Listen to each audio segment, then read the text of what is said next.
Hi, aniquest here. This is my recap for the anime Loner Life in Another World. If you dig my recaps, don't forget to subscribe and smash that notification bell. The story begins with a boy secretly watching a group of goblins gathered around a campfire. But just as he shifts his foot, a twig snaps, alerting the goblins to his presence. Without hesitation, he bolts, but also the goblins hot on his ass. As he runs, a sly smile creeps across his face because this is all part of his plan. The goblins then obliviously soon tumble into a pitfall trap he cleverly set up earlier. The boy finally reveals his face, breathing a sigh of relief, thinking it was a close call. He's thankful for his foresight in preparing the trap and reflects on the fact that for now, he's surviving in this world all on his own. The story then flashes back to the day when he was transported to another world. We find our protagonist Haruka during a school lunch break, reading manga alone as usual. He admits that he's a loner but by choice. He prefers his own company, convinced that others would only disrupt his reading. Haruka describes how his classmates have split into various cliques. The gals, the delinquents, the group around the class rep, the jocks, and the nerds. Everyone else he lumps into the others category. He makes it clear that he doesn't fit into any of these groups, and he's fine with that. With that thought, he tries to take a nap. But suddenly, the classroom begins glowing and everyone is stunned. Haruka, however, quickly spots a magic circle forming on the floor, and far from panicking, he gets excited at the idea of being teleported to another world. But that excitement quickly fades as he realizes it's going to be a pain in the ass. Deciding to avoid the whole situation, he makes a break for the door in an attempt to escape the circle. But predictably, the classroom doors won't budge. Unwilling to give up, Haruka frantically throws anything he can at the door in hopes of breaking it, but to no avail. In a final effort, he climbs up into the ceiling, thinking he's finally outsmarted the magic circle. He takes a deep breath, feeling safe at last, but that relief is short-lived. Another magic circle appears above him, and before he knows it, he's whisked away to the cliched white void. Haruka finds himself standing in an empty space, waiting for the usual appearance of a king, princess, or god. But instead of any grand figure, he notices an old man, sitting there looking just as lonely as him. The old-timer god then rushes toward Haruka, clearly panicked. As he mumbles, Haruka pieces together that this flustered old man is the god of another world. The god explains that Haruka's classmates have already been transported to this new world, and he's shocked to realize he missed one of them. Haruka bursts out laughing, mocking the god for not even noticing him hiding in the ceiling hatch. The god, embarrassed and clearly frustrated, hurriedly tells Haruka to pick a skill so he can transport him too.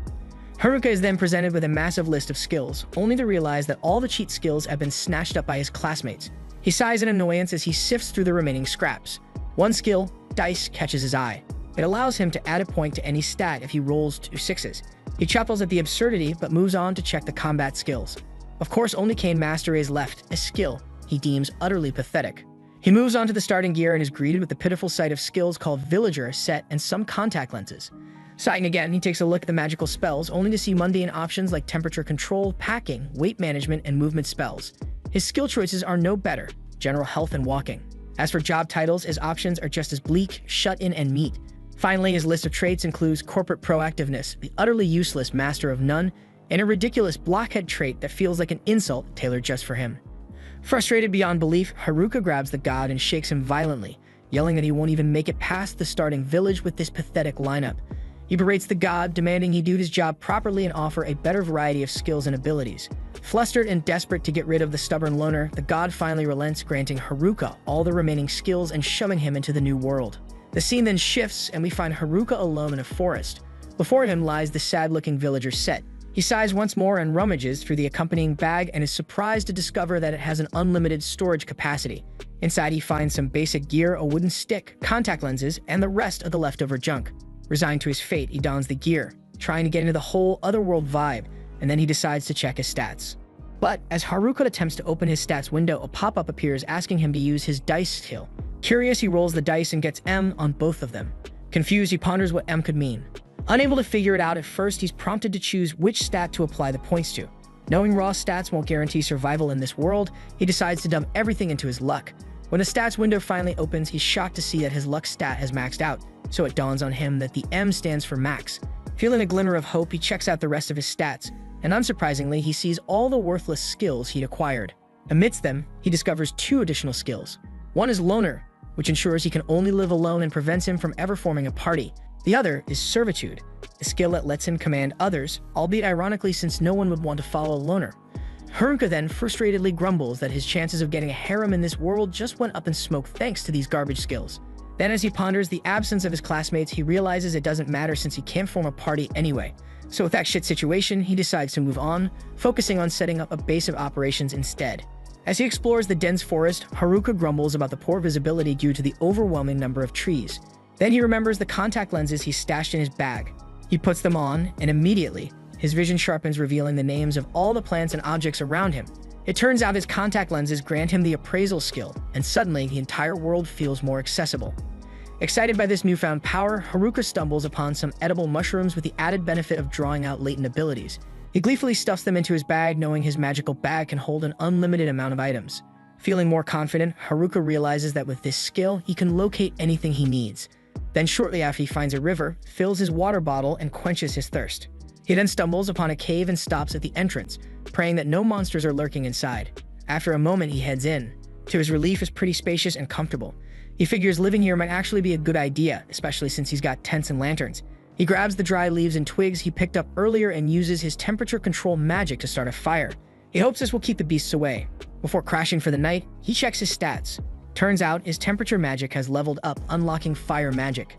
He's also picked up new skills like clairvoyant sight, presence detection, and enemy tracking. He figures it's probably because he's been on edge, watching for monsters. As he drifts off, he can't help but wonder what he'll do if anything shows up. He knocks out, and when he wakes up the next day, he's relieved to find no issues. He figures it's thanks to his monster-repelling items and the fact that his shut-in job title seems to protect his space. Feeling hungry, he starts a fire with his freshly unlocked fire magic and whips up some mushrooms and jerky with a sprinkle of seasoning.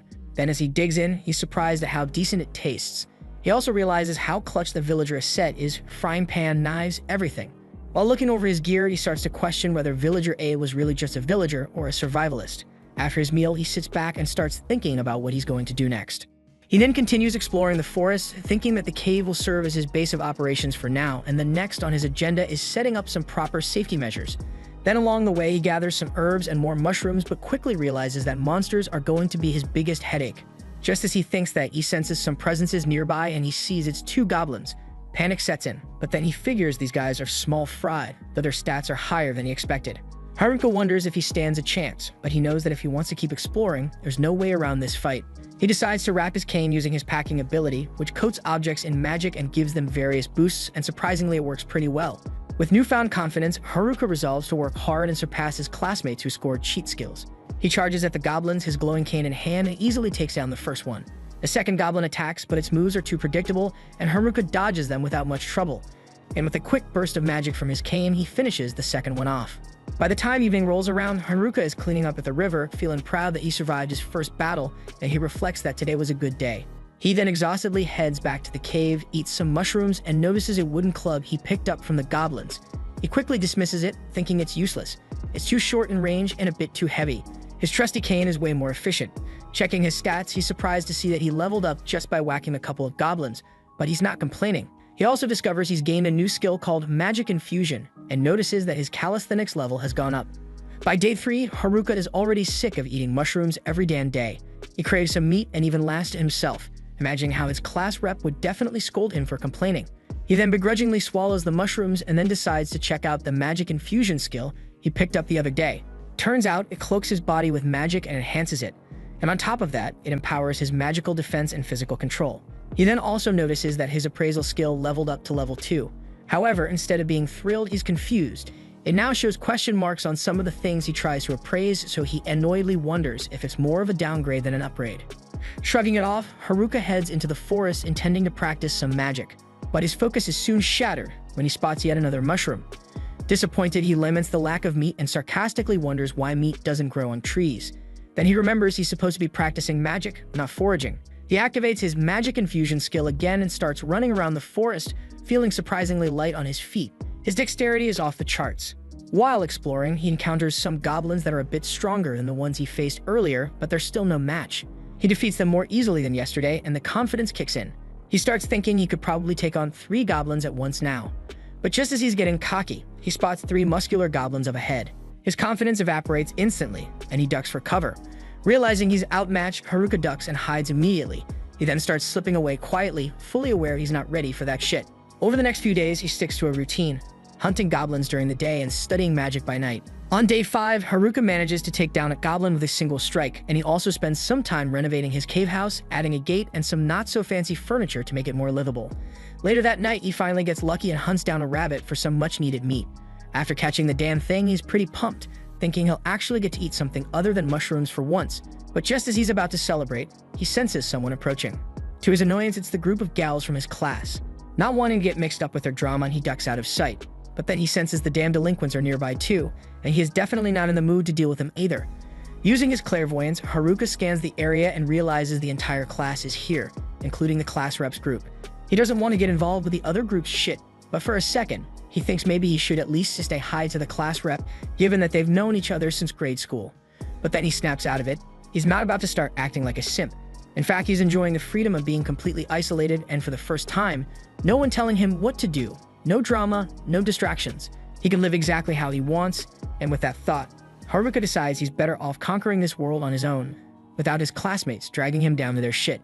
He suddenly ducks into a bush, trying to stay hidden as the delinquents approach. One of them, suspicious, says he's sure he heard something and starts closing in on the bushes where Haruka is hiding. As he checks inside, all he finds is the bunny, so he and the others move on. Haruka lets out a sigh of relief. It didn't spot him. Still, curiosity gets the better of him, and he decides to tail them, hoping to figure out if they're up to something. As he listens in, he quickly realizes the delinquents are just having an embarrassingly perverse conversation about the girl's melon measurements. Haruka is disappointed, having expected to learn something useful. With no real rules or consequences in this world, he's a bit worried about what these idiots might do to the girls. But he reassures himself the class rep will probably handle it. She always does. Just as he's about to tune out, Haruka overhears the delinquents plotting to use some poor nerd named Tanaka for his abilities to do whatever they want. That's when Haruka knows they're up to no good. But getting involved, that would require actual social interaction, and let's face it, Haruka is completely against that. He retreats back to his cave and starts grilling some mushrooms, trying to shake off the whole thing. But then he notices something that hits him like a truck. His loner skill just leveled up. Even his status board now officially recognizes him as a loner. It probably leveled because he avoided his classmates all day, but still, it's not the worst thing that could have happened. Honestly, he wouldn't mind leveling up more, considering his overall level is stuck at a measly 3. The real issue, though, is his 2 skills, Master of None and Dummy skills. He has no clue how to level them up or what they even do. Master of None seems straightforward. He'll be decent at most things, but never truly master anything. As for Dummy skills, Haruka figures it might have something to do with puppets, but he's not really sure. So he decides to stop thinking about it for now and just focus on eating his dinner, but he still wishes he had some damn meat. Haruka calls it a night and tries to drift off to sleep, but a loud commotion outside makes that impossible, so he reluctantly gets up to see what's going on. He expects to find the usual delinquents causing trouble, but to his surprise, it's not them this time. It's the nerds. They're in the middle of fighting a group of goblins, but they're clearly struggling. Haruka considers stepping in to help, but then he checks their stats. To his disbelief, their skills are leagues above his, and they're all level 16 while he's still stuck at level 3. He figures they've got this under control, so he turns to leave. But just as he's about to walk away, Haruka spots 2 goblins sneaking up behind the nerds. Given how much trouble they're already having, an attack from behind would wipe them out for sure. Haruka hesitates, still unsure if he should get involved. But then he remembers the time the nerds shared their holographic Charizard with him back in the day. That memory is enough to push him over the edge. These guys are worth saving. So without another thought, Haruka charges out of the bushes, stick in hand, and one-shots both goblins in a single swing. The nerds, wide-eyed and stunned, turn to see Haruka standing there. He asks if they're okay, and while they're physically fine, they're shocked to see Haruka out here in the wild. After some awkward reacquainting, the nerds thank him profusely, but Haruka finds it difficult to hold a conversation. After all, it's been ages since he's had a proper chat with anyone. Eventually, Haruka leads them back to his cave, and the nerds are blown away by the place. Despite it being a cave, the interior is cozy and well-designed. Haruka explains that he picked up some earth magic and crafting skills to remodel the place, but the nerds still think it's incredible that he did it all on his own. He offers them drinks and asks what they were doing in the woods so late at night.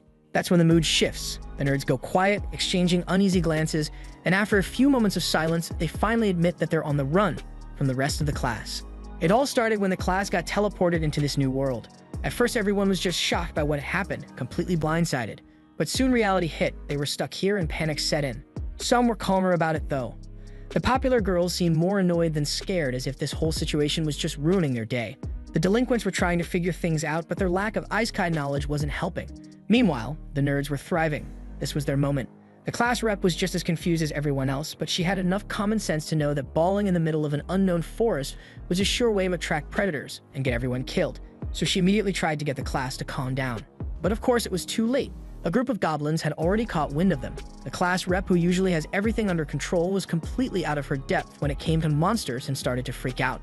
Naturally, the rest of the class followed suit. Even the delinquents were shaking it, as we expected. The nerds, however, knew someone had to take charge, so they activated their skills and got to work taking down the goblins. Even the gym bros joined in. Before long, the goblins were defeated, but the class still wasn't safe. The class rep, pulling herself together, got everyone's attention and made it clear they needed to find somewhere safe to stay before they got ambushed again. A little while later, they set up camp by the river. The nerds, with all their vast Isekai knowledge, took it upon themselves to teach everyone the basics of survival in this world. At first, things seemed to be going smoothly. The class divided duties evenly, and everyone was pitching in. But then, out of nowhere, the popular girls decided that they are not going to do any damn work anymore. The class rep tried to reason with them, saying all they had to do was help set up the tents, but the girls couldn't be bothered. And of course, since the popular girls weren't doing anything, the delinquents thought, why should we do any shit? And they decided to be lazy too. This left the class rep and the nerds doing all the work, setting up camp, gathering supplies, handling every single task. On top of that, the nerds took on the added responsibility of dealing with all the monsters that kept trying to attack the camp. It was a heavy load, but they knew they had to do it for their own survival too. Back in the White Room, the nerds saw two particularly disturbing skills get chosen. One was a charm spell that granted control over people, and the other was a puppeteer skill, which basically did the same thing. The nerds knew one of the delinquents had picked up the puppeteer skill, so they realized they needed to level up fast if they wanted any chance of defending themselves against them. At night, the delinquents would go out hunting monsters too, but only to grind levels so they could unlock their twisted skills. While eavesdropping on them one evening, the nerds overheard something chilling. The delinquents were already planning to use their newfound power to turn the girls into their slaves once they were strong enough. The nerds knew they had to act, so they rushed to warn the class rep. Unfortunately, just a few days later, the delinquents had leveled up enough to start using their skills. Unluckily, the class rep just happened to be nearby, so they set their sights on making her their first victim. But before they could make their move, the nerds jumped them. The delinquents were taken down and their skills were sealed away, making sure they wouldn't be able to hurt anyone. The powerless delinquents were no longer a threat, and as expected, the girls were furious when they learned what had been planned. The delinquents were immediately kicked out of camp. That should have been the end of it, but the delinquents, being the petty jerks they were, decided to take revenge. Later that night, while the nerds were away, the delinquents launched a sneak attack, not to take control, but purely to cause chaos, so they set the entire camp on fire, burning everything to the ground. By the time the nerds got back, they were devastated. Everything they'd worked so hard to build was gone. To make matters worse, the popular girls somehow twisted the situation, blaming the nerds for provoking the delinquents and causing the destruction. Thankfully, the class rep stepped in, reminding everyone that the nerds were the only reason they'd survived this long. While the nerds appreciated her defending them, they had enough. Staying in a camp full of ungrateful people wasn't worth it anymore, and so they decided to leave and go on the run. After hearing the nerds' whole story, Haruka genuinely feels bad for them, so he decides to host a mushroom feast that night. Surprisingly, he finds himself actually enjoying the company, which is a rare thing for him. But the next day, the nerds have to leave. They're planning to head downstream to find a village and start fresh as adventurers. Before they go, they invite Haruka to join them, seeing him as a friend. While Haruka does consider them friends, he declines because he's convinced that his trash skills would only slow them down.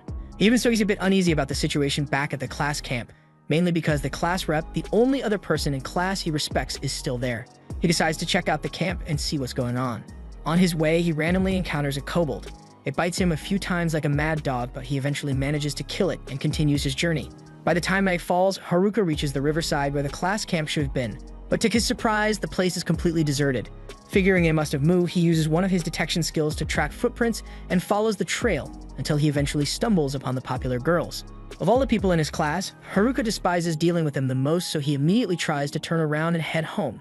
But it's too late. They've already started chasing after him. Normally, Haruka would have no problem outrunning them, but he freezes in place when he hears them say the word please. In all the years he's known them, please has never once been in their vocabulary. Something serious must have happened to make them this desperate, so against his better judgment, he decides to hear them out. The first thing they ask is if he knows where the nerds went. Haruka hesitates, suspecting that they just want to berate the nerds some more, but to his surprise, the girls actually want to apologize. They come to realize just how much the nerds were doing for them all along, and they genuinely want to make amends for the way they treated them.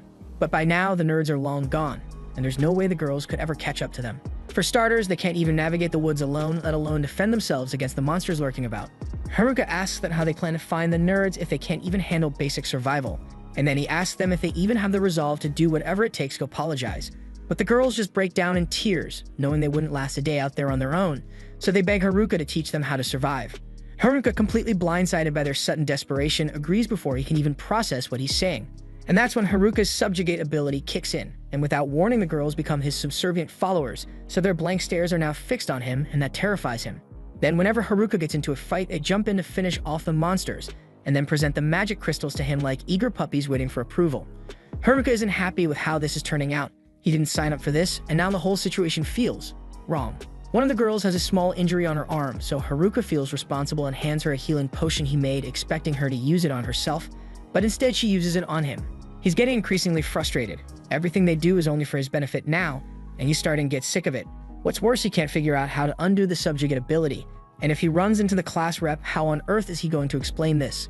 Just as he's stressing over how to release the girls from his control, the class rep appears.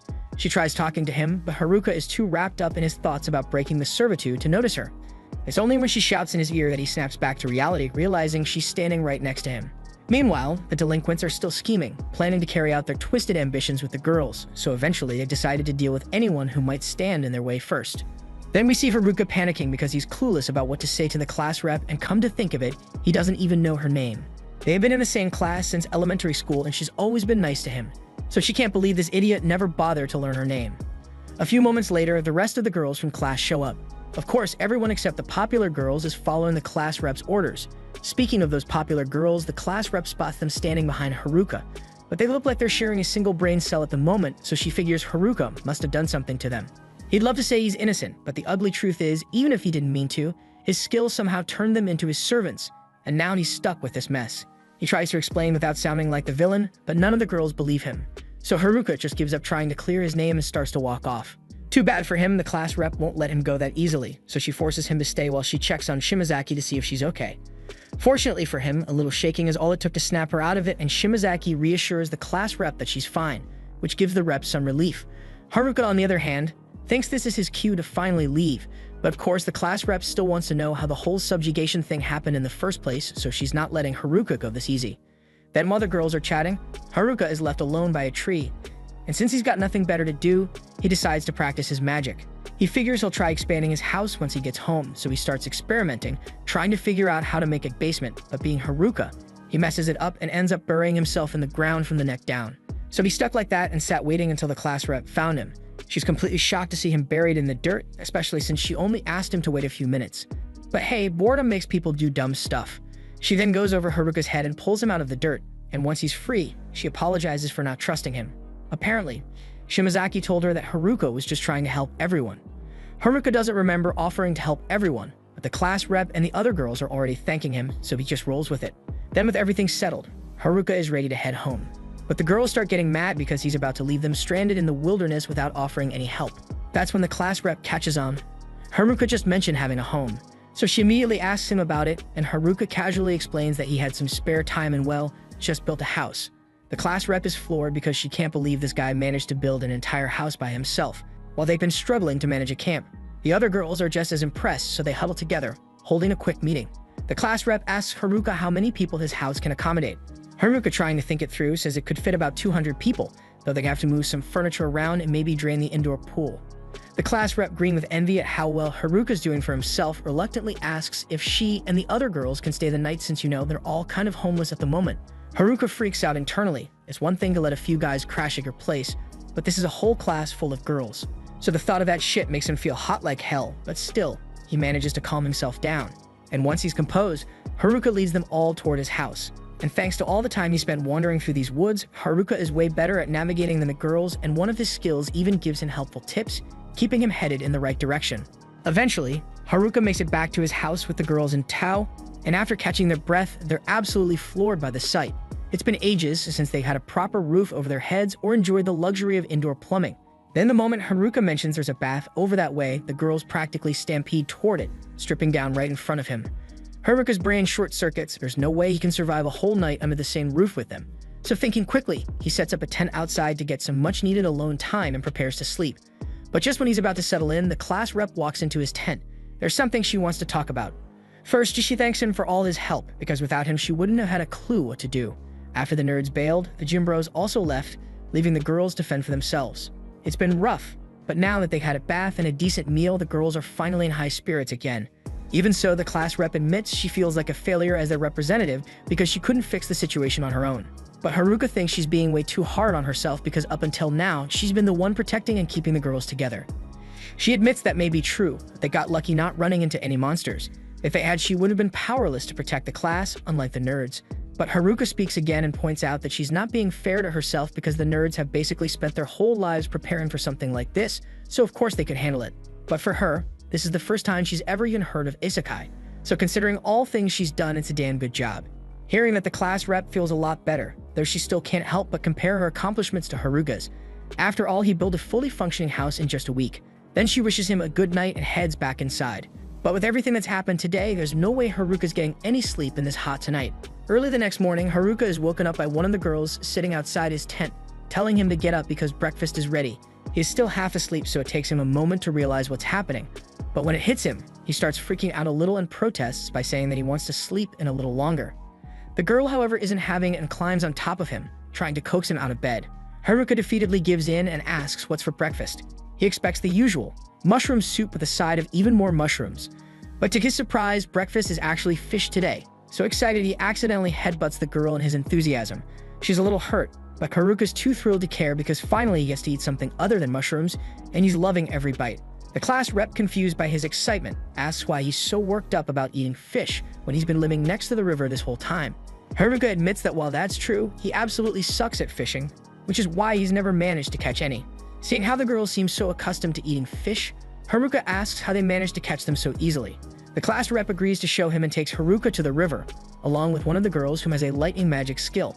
Her method is simple but effective. She just electrocutes the water until the fish well stop being alive. Haruka is amazed and begs her to do it again. Though she's reluctant, she agrees since Haruka has been helping out. She summons another ball of lightning, but before she can throw it in the river, Haruka quickly grabs it and seals it with his packing skill. He tosses it into the water himself and catches some fish, but on top of that, he gains lightning magic as well, meaning he won't need Lightning Girl's help anymore. The class rep then confusedly asks what he just did, so Haruka explains that by using his packing skill on a particular element, he gains that type of magic. It's probably a result of all the different skills he has, which is definitely useful, but in Haruka's mind, he's still stuck with a bunch of useless abilities. Then, while the other girls splash around in the river, Haruka sits with the class rep and asks what she and the others plan to do next. The class rep admits the details are still a bit unclear, but their goal is to head for the nearest village and try to catch up with the nerds. However, she adds they'll need to level up if they're going to make it out of this forest on their own. So Haruka, trying to be helpful, offers to train them before they leave. Then not long after, all the girls are gathered in the forest for Haruka's impromptu training camp. But before they start, Haruka asks what their current levels are. When they tell them they're all above level 15, Haruka feels an immediate pang of depression because he's still stuck at level 7 after all this time in the forest, so he begins to wonder if they even need his help at all. Then to test their abilities, he sets them up to fight a group of kobolds to see how they handle themselves. The girls think this will be a walk in the park since the kobolds are only level 6, but a few moments later, all of them had their butts handed to them and they were knocked out on the ground. Turns out, none of them expected the kobolds to actually fight back, so bruised and humiliated, they retreat to regroup and strategize. But oddly enough, the strategy meeting ends up taking place inside Haruka's magic tent. Thanks to its ability to expand, they all fit comfortably, but Haruka still has no idea why they chose his damn tent for this. After some deliberation, the girls head back out confident they got it this time. Haruka is glad they're feeling motivated, but in the back of his mind, he's not convinced they'll win round 2 either. Then once they leave, the girl who woke him up that morning approaches him looking a bit sheepish. She apologizes for her behavior earlier. Apparently, she was deliberately getting close to him to see if he'd try to take advantage of the situation. She admits she didn't trust him at first, but now after he's given them shelter, food, and even offered to train them, she feels like she can trust him. So she adds that she'll be back tomorrow to wake him up with breakfast again. Haruka, feeling relieved that she trusts him now, smiles and says he's looking forward to tomorrow. However, since he still doesn't know her name, he decides he'll just call her Fish Girl for now. The next morning, Haruka is thrilled to get another fish from Fish Girl, but then overhears the other girls talking about going back to fight the kobolds for revenge. But before they can rush off, the class rep calls them back, reminding them that they'll definitely lose again if they don't train first, so she suggests they start by fighting goblins instead. However, when the girls actually face off against the goblins, it's a complete disaster. But despite this setback, some of the girls are still convinced they're ready for a kobold rematch, while others start mysteriously coming down with sudden illnesses to avoid fighting anymore. Haruka doesn't have high hopes for this, and he's fully prepared to jump in if things go south. But to his surprise, the girls actually learn from their mistakes with the goblins and manage to work together to defeat the kobolds. The class rep congratulates them on their victory, and Haruka feels a wave of relief because this means the girls can handle themselves now, and he can finally go back to his peaceful life as a loner. But at least that's what he thinks, because the class rep walks over and thanks him for agreeing to come with them to the nearest village. Haruka knows for a fact that he never said he'd join them, but class rep is pretty insistent, so in the end he caves and agrees to go with her. A little while later, everyone's packed up and ready to leave the forest. Haruka reminds them they don't know what dangers they might run into out there, so they should stay on guard. Meanwhile, in another part of the forest, one of the boys from their class is seen frantically running for his life. He makes the mistake of looking back and trips over a rock, only to find himself cornered by his attacker. And with no escape, he's strangled to death in the instant. Later, we see Haruka wandering through the forest with the girls, and he's thinking, alright, gotta keep these girls safe from those delinquents, but first they need to get out of the woods. Then boom, they run into an orc. The girls dive for cover, and Haruka steps up to fight. He declares like a total show-off that he's about to teach them a thing or two about fighting. He charges at the orc, and the monster swings, but surprisingly it can't find him after the attack. Turns out, Haruka's hiding behind a tree laughing at the orc's sheer stupidity.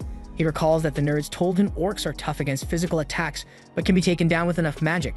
So he checks his abilities and spots something called Grand Magic. He discovers that Grand Magic includes fire, water, earth, and wind spells. Turns out he got most of them from his packing skill. Everything except fire magic. He thinks to himself even the dumbest skills can come in handy sometimes. Right then the orc finds him. It swings again, but Haruka dodges like it's nothing. He smacks it on the head, tells it to calm the hell down. But instead of chilling out, the orc just up and dies. Haruka's left blinking in shock because physical attacks weren't supposed to work on it. Meanwhile, the girls give him death stares because that didn't teach them shit about fighting. Next, they run into another orc. This time, Haruka busts out some fire magic from his temperature skill, and he takes the monster out in one hit. Haruka's shocked again, and the girls, now thoroughly annoyed, point out that they're not going to learn squat if he keeps nuking the monsters in a single blow. The scene then shifts to the girls having dinner at night, while Haruka sets up traps around their campsite to catch any monsters that might try to attack.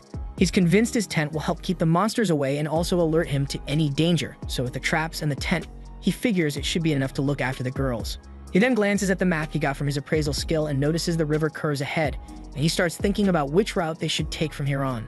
But suddenly, his perception skill kicks in, and he senses something nearby. Thinking it could be monsters, he goes to check it out, only to find humans instead. He assumes they're the delinquents at first, but it turns out to be the jocks, so Haruka is relieved and glad it's just them. And we see that the class rep sees them talking to Haruka from a distance. Haruka then asks the jocks why they're here, jokingly wondering if they're after the girls too. The jocks deny it, saying they're not here for the girls, they came looking for him.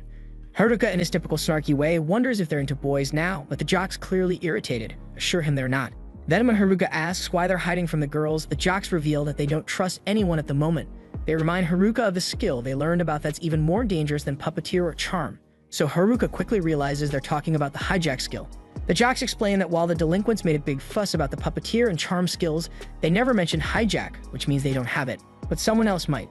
Sensing an opportunity, Haruka decides to mess with the jocks a bit by pretending he has the hijack skill. But the jocks don't seem fazed. They say they'd be fine even if he did. Then they ask if he really has it, and Haruka admits he doesn't but reveals that he learned the subjugate skill instead. The jocks freak out, thinking it's even worse, but they reassure themselves that it's probably okay since Haruka's a loner and will always stay that way.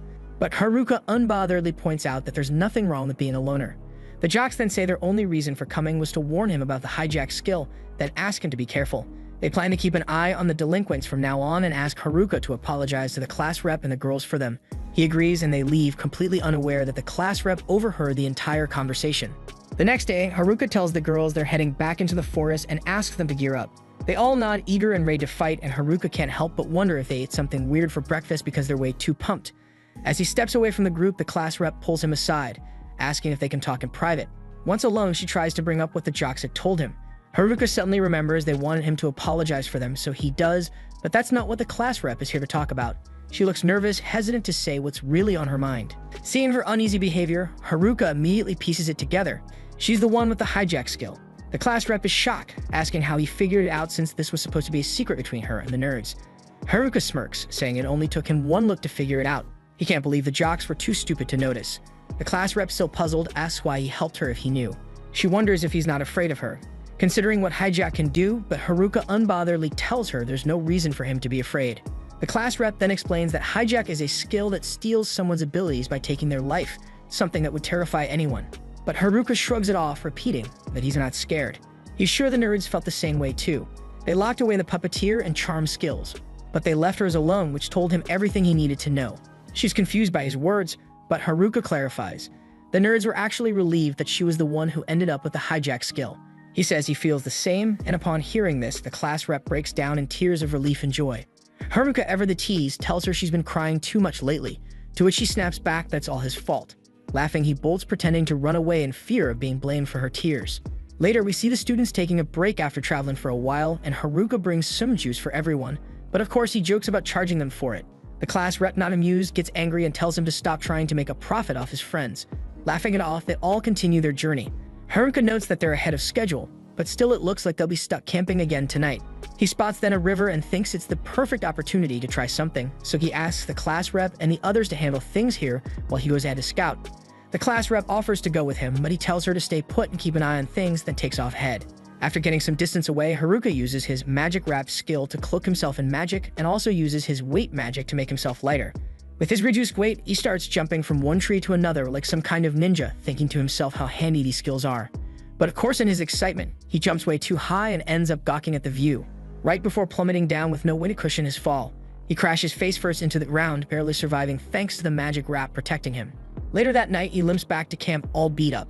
The class rep, immediately suspicious, asks how scouting could leave him looking like he just lost a fight.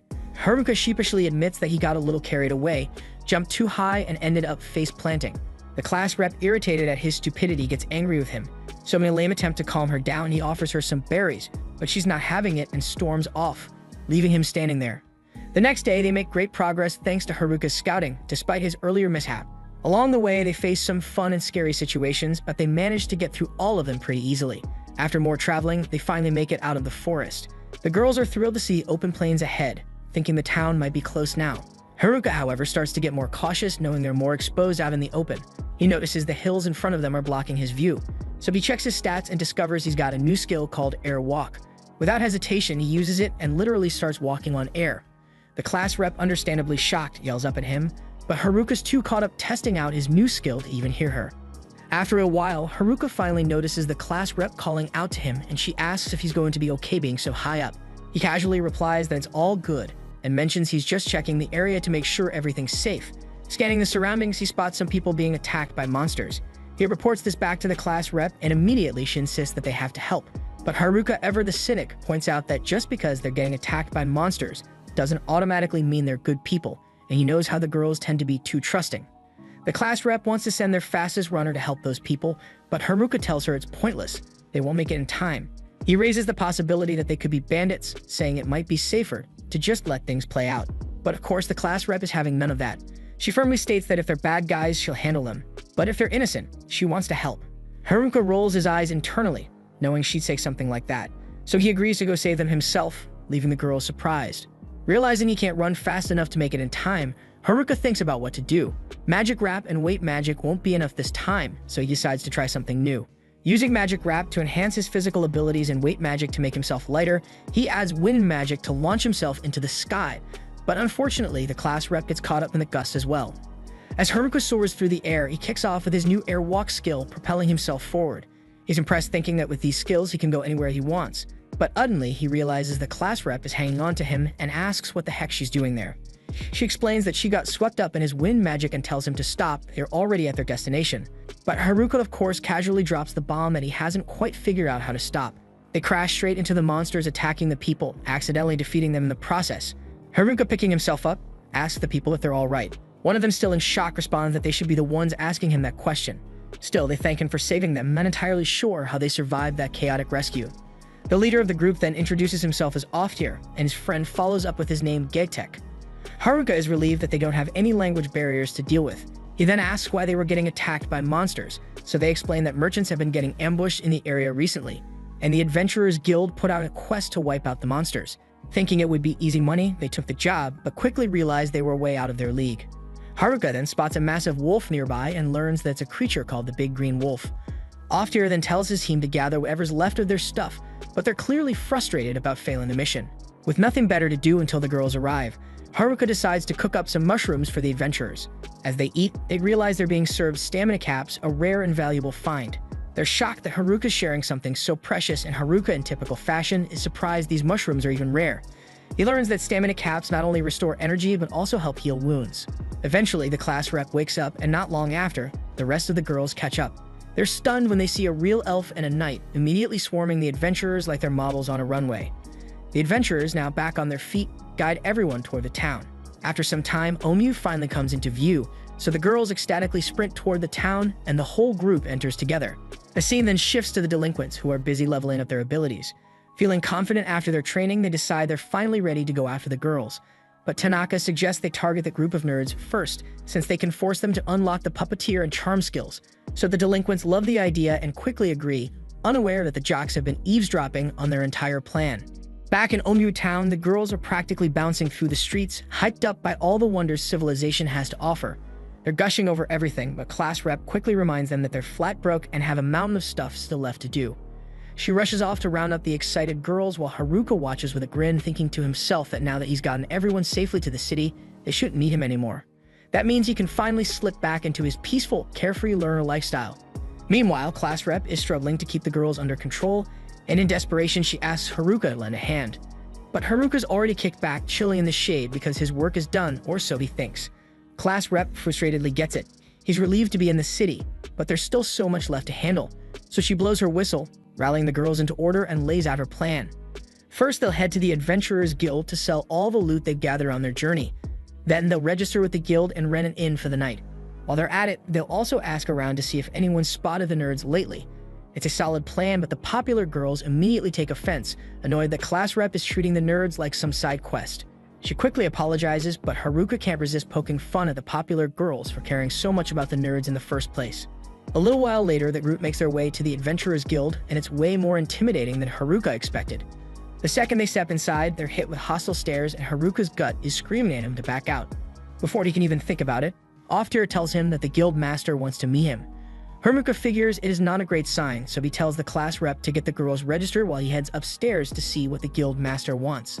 Upstairs, the vibe is even worse. Everyone looks scarier, and Haruka's nerves are shot. At the end of the room, Gatek is waiting and leads him to the guild master's office. Haruka walks in, bracing for the worst as he comes face to face with a menacing-looking guy. But to his surprise, the guild master just wanted to thank him for saving Off-Tier and his party, so all that worry was for nothing. After that's done, Haruka heads back downstairs and spots a counter, figuring that's where you go to sell magic stones, so he walks up and asks the attendant. She confirms, so Haruka casually dumps a pile of stones out of his bag. There's a lot more where that came from, but before he can pull out the rest, the poor attendant tells him to stop. Apparently, he's just dropped 2 days worth of overtime on her desk, so she asks him to come back tomorrow so she can finish appraising the ones he's already handed over.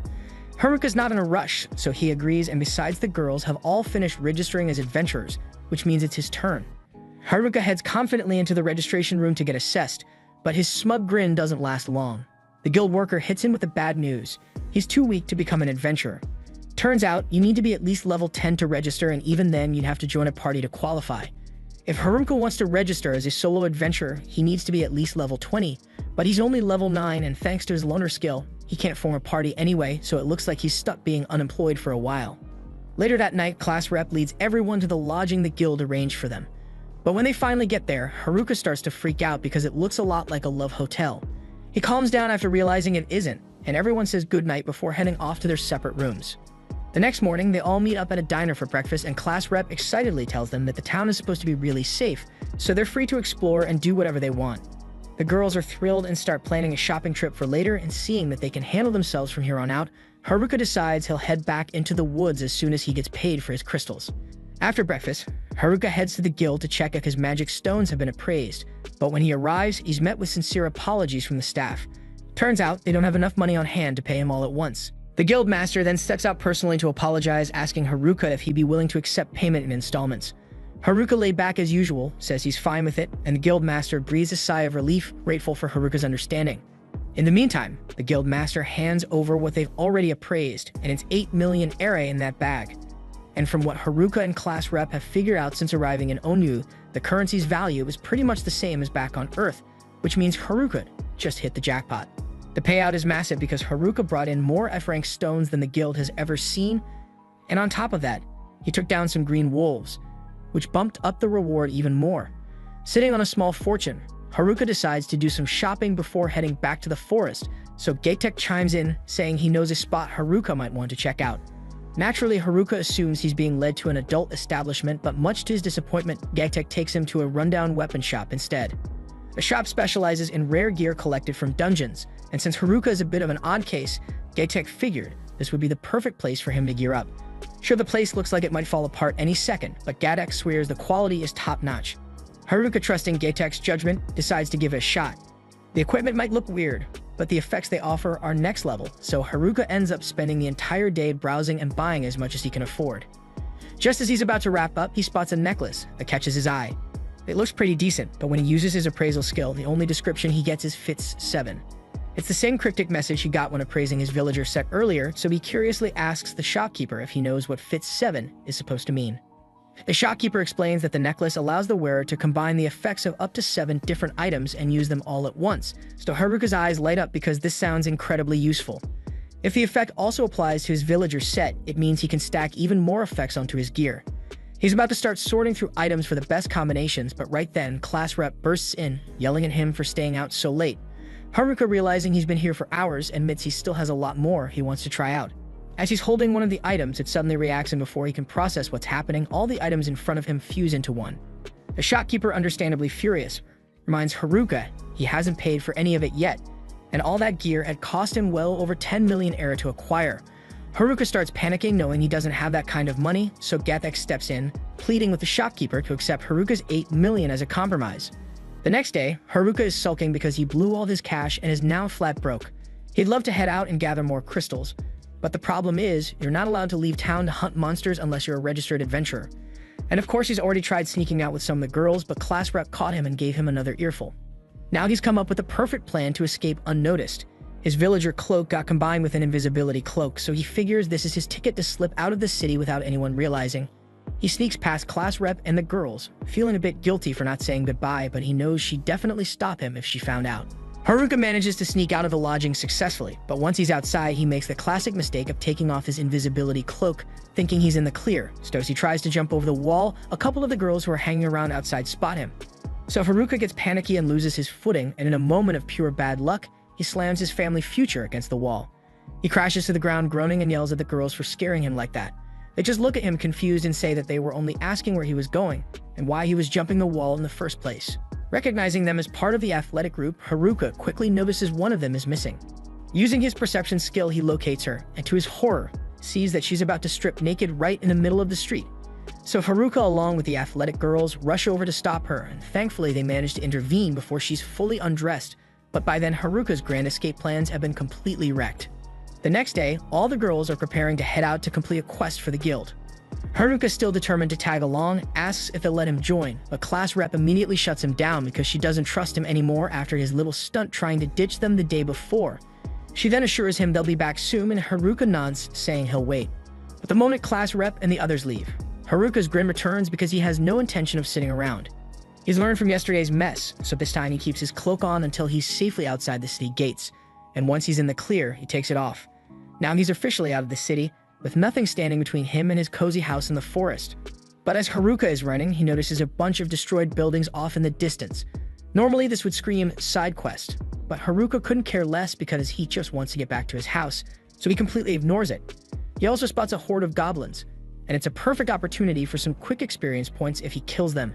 But once again, he brushes it off because his priority is the forest, not leveling up right now. Then just when he thinks he's in the clear, he stumbles upon a carriage being attacked by bandits. It's hard to ignore, especially with the people inside crying out for help. Haruka debates for a second, but ultimately decides to keep moving because this isn't his problem. But of course, as soon as he tries to leave, the bandits target him, so Haruka gets annoyed and tries to reason with them, explaining that he doesn't want to get involved. The bandits, however, don't care and keep coming at him, leaving Haruka no choice but to act, so with a single fire spell, he absolutely roasts them.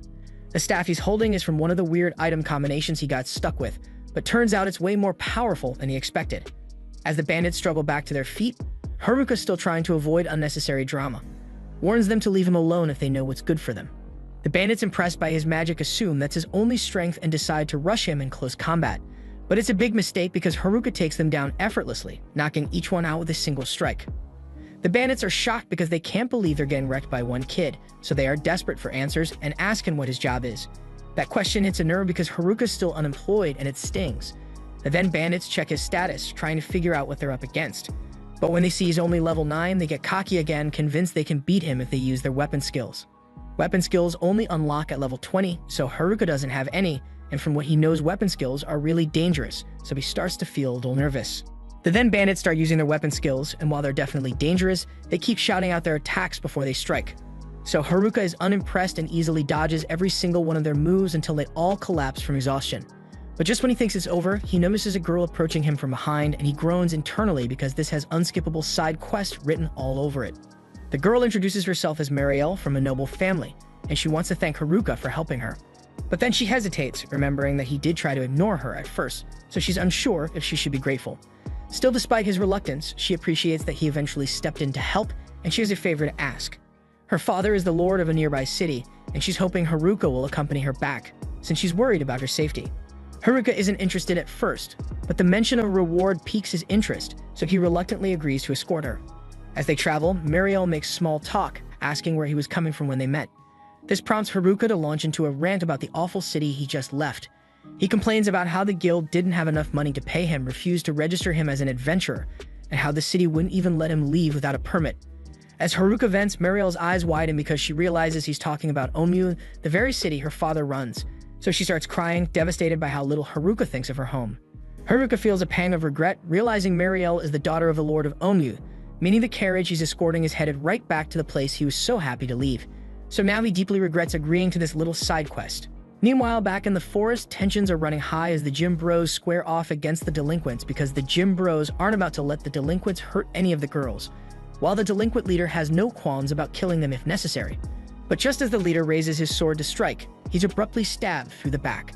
The jocks and the delinquents are both stunned by what they've just witnessed, but as the remaining delinquents attempt to avenge their fallen friend, the first one to step up also gets taken down with a quick stab. The last two then decide to attack together, hoping to even the odds, but the unknown attacker is just as quick to handle them. The jocks are now fully aware they're outclassed, so they try to run, but the assailant is faster, appearing in front of them with a menacingly slow advance. Meanwhile, Haruka has just been dragged back to town by Marielle, and let's just say, he's not thrilled. He didn't want to come, but Marielle started tearing up, so he went along just to keep the peace. When they reach the Lord's house, Marielle leaves him alone for a moment, and he glances around. Sure, it's a fancy place, but it has nothing to do with him, so he heads straight for the door to leave. But before he makes his exit, Marielle comes back upset he's trying to bail on her after she specifically asked him to wait while she changed. She then insists he wait a bit longer because she still has something special planned to thank him. Haruka doesn't really want to, but seeing how insistent she is, he gives in. At first, he was totally against staying, but when Marielle finally shows him the feast she prepared, his attitude takes a complete flip. This whole setup is her way of showing appreciation, but soon enough she's annoyed again because Haruka is absolutely ignoring her, too busy stuffing his face with food. As he digs in, Marielle tells one of her maids to bring out the rest of Haruka's reward. They bring him a pouch of money, and while he nods in acknowledgement, he barely seems excited. For a bonus, Marielle even noticed Haruka wasn't registered in the city, so she went ahead and bought a custom ID card made for him, giving him free reign to enter and leave as he pleases. It's a thoughtful gift, but Haruka, now totally lost in his dessert, is barely paying attention at this point. The next day, a class rep and the rest of the girls immediately start grilling Haruka about what happened last night. Haruka tells them he was just summoned to the local lord's mansion, and while class rep can tell he's not lying, she's baffled why the lord would even want to see him in the first place. Haruka keeps his story vague, not wanting to reveal that he'd met Marielle during a botched escape attempt. Eventually, the girls drop it and decide to head out on a mission. But before they leave, class rep firmly reminds Haruka he's not allowed to leave town. This time, though, Haruka seems unusually agreeable, but that's only because he knows he'll have no trouble leaving once they're gone. With his custom ID, he's finally free to slip out of town without any hassle. But before he bails, he has a few things to take care of. He buys new gear, feasts on some good food, and leaves a note for class rep, hoping it'll keep her from blowing up when she realizes he's gone.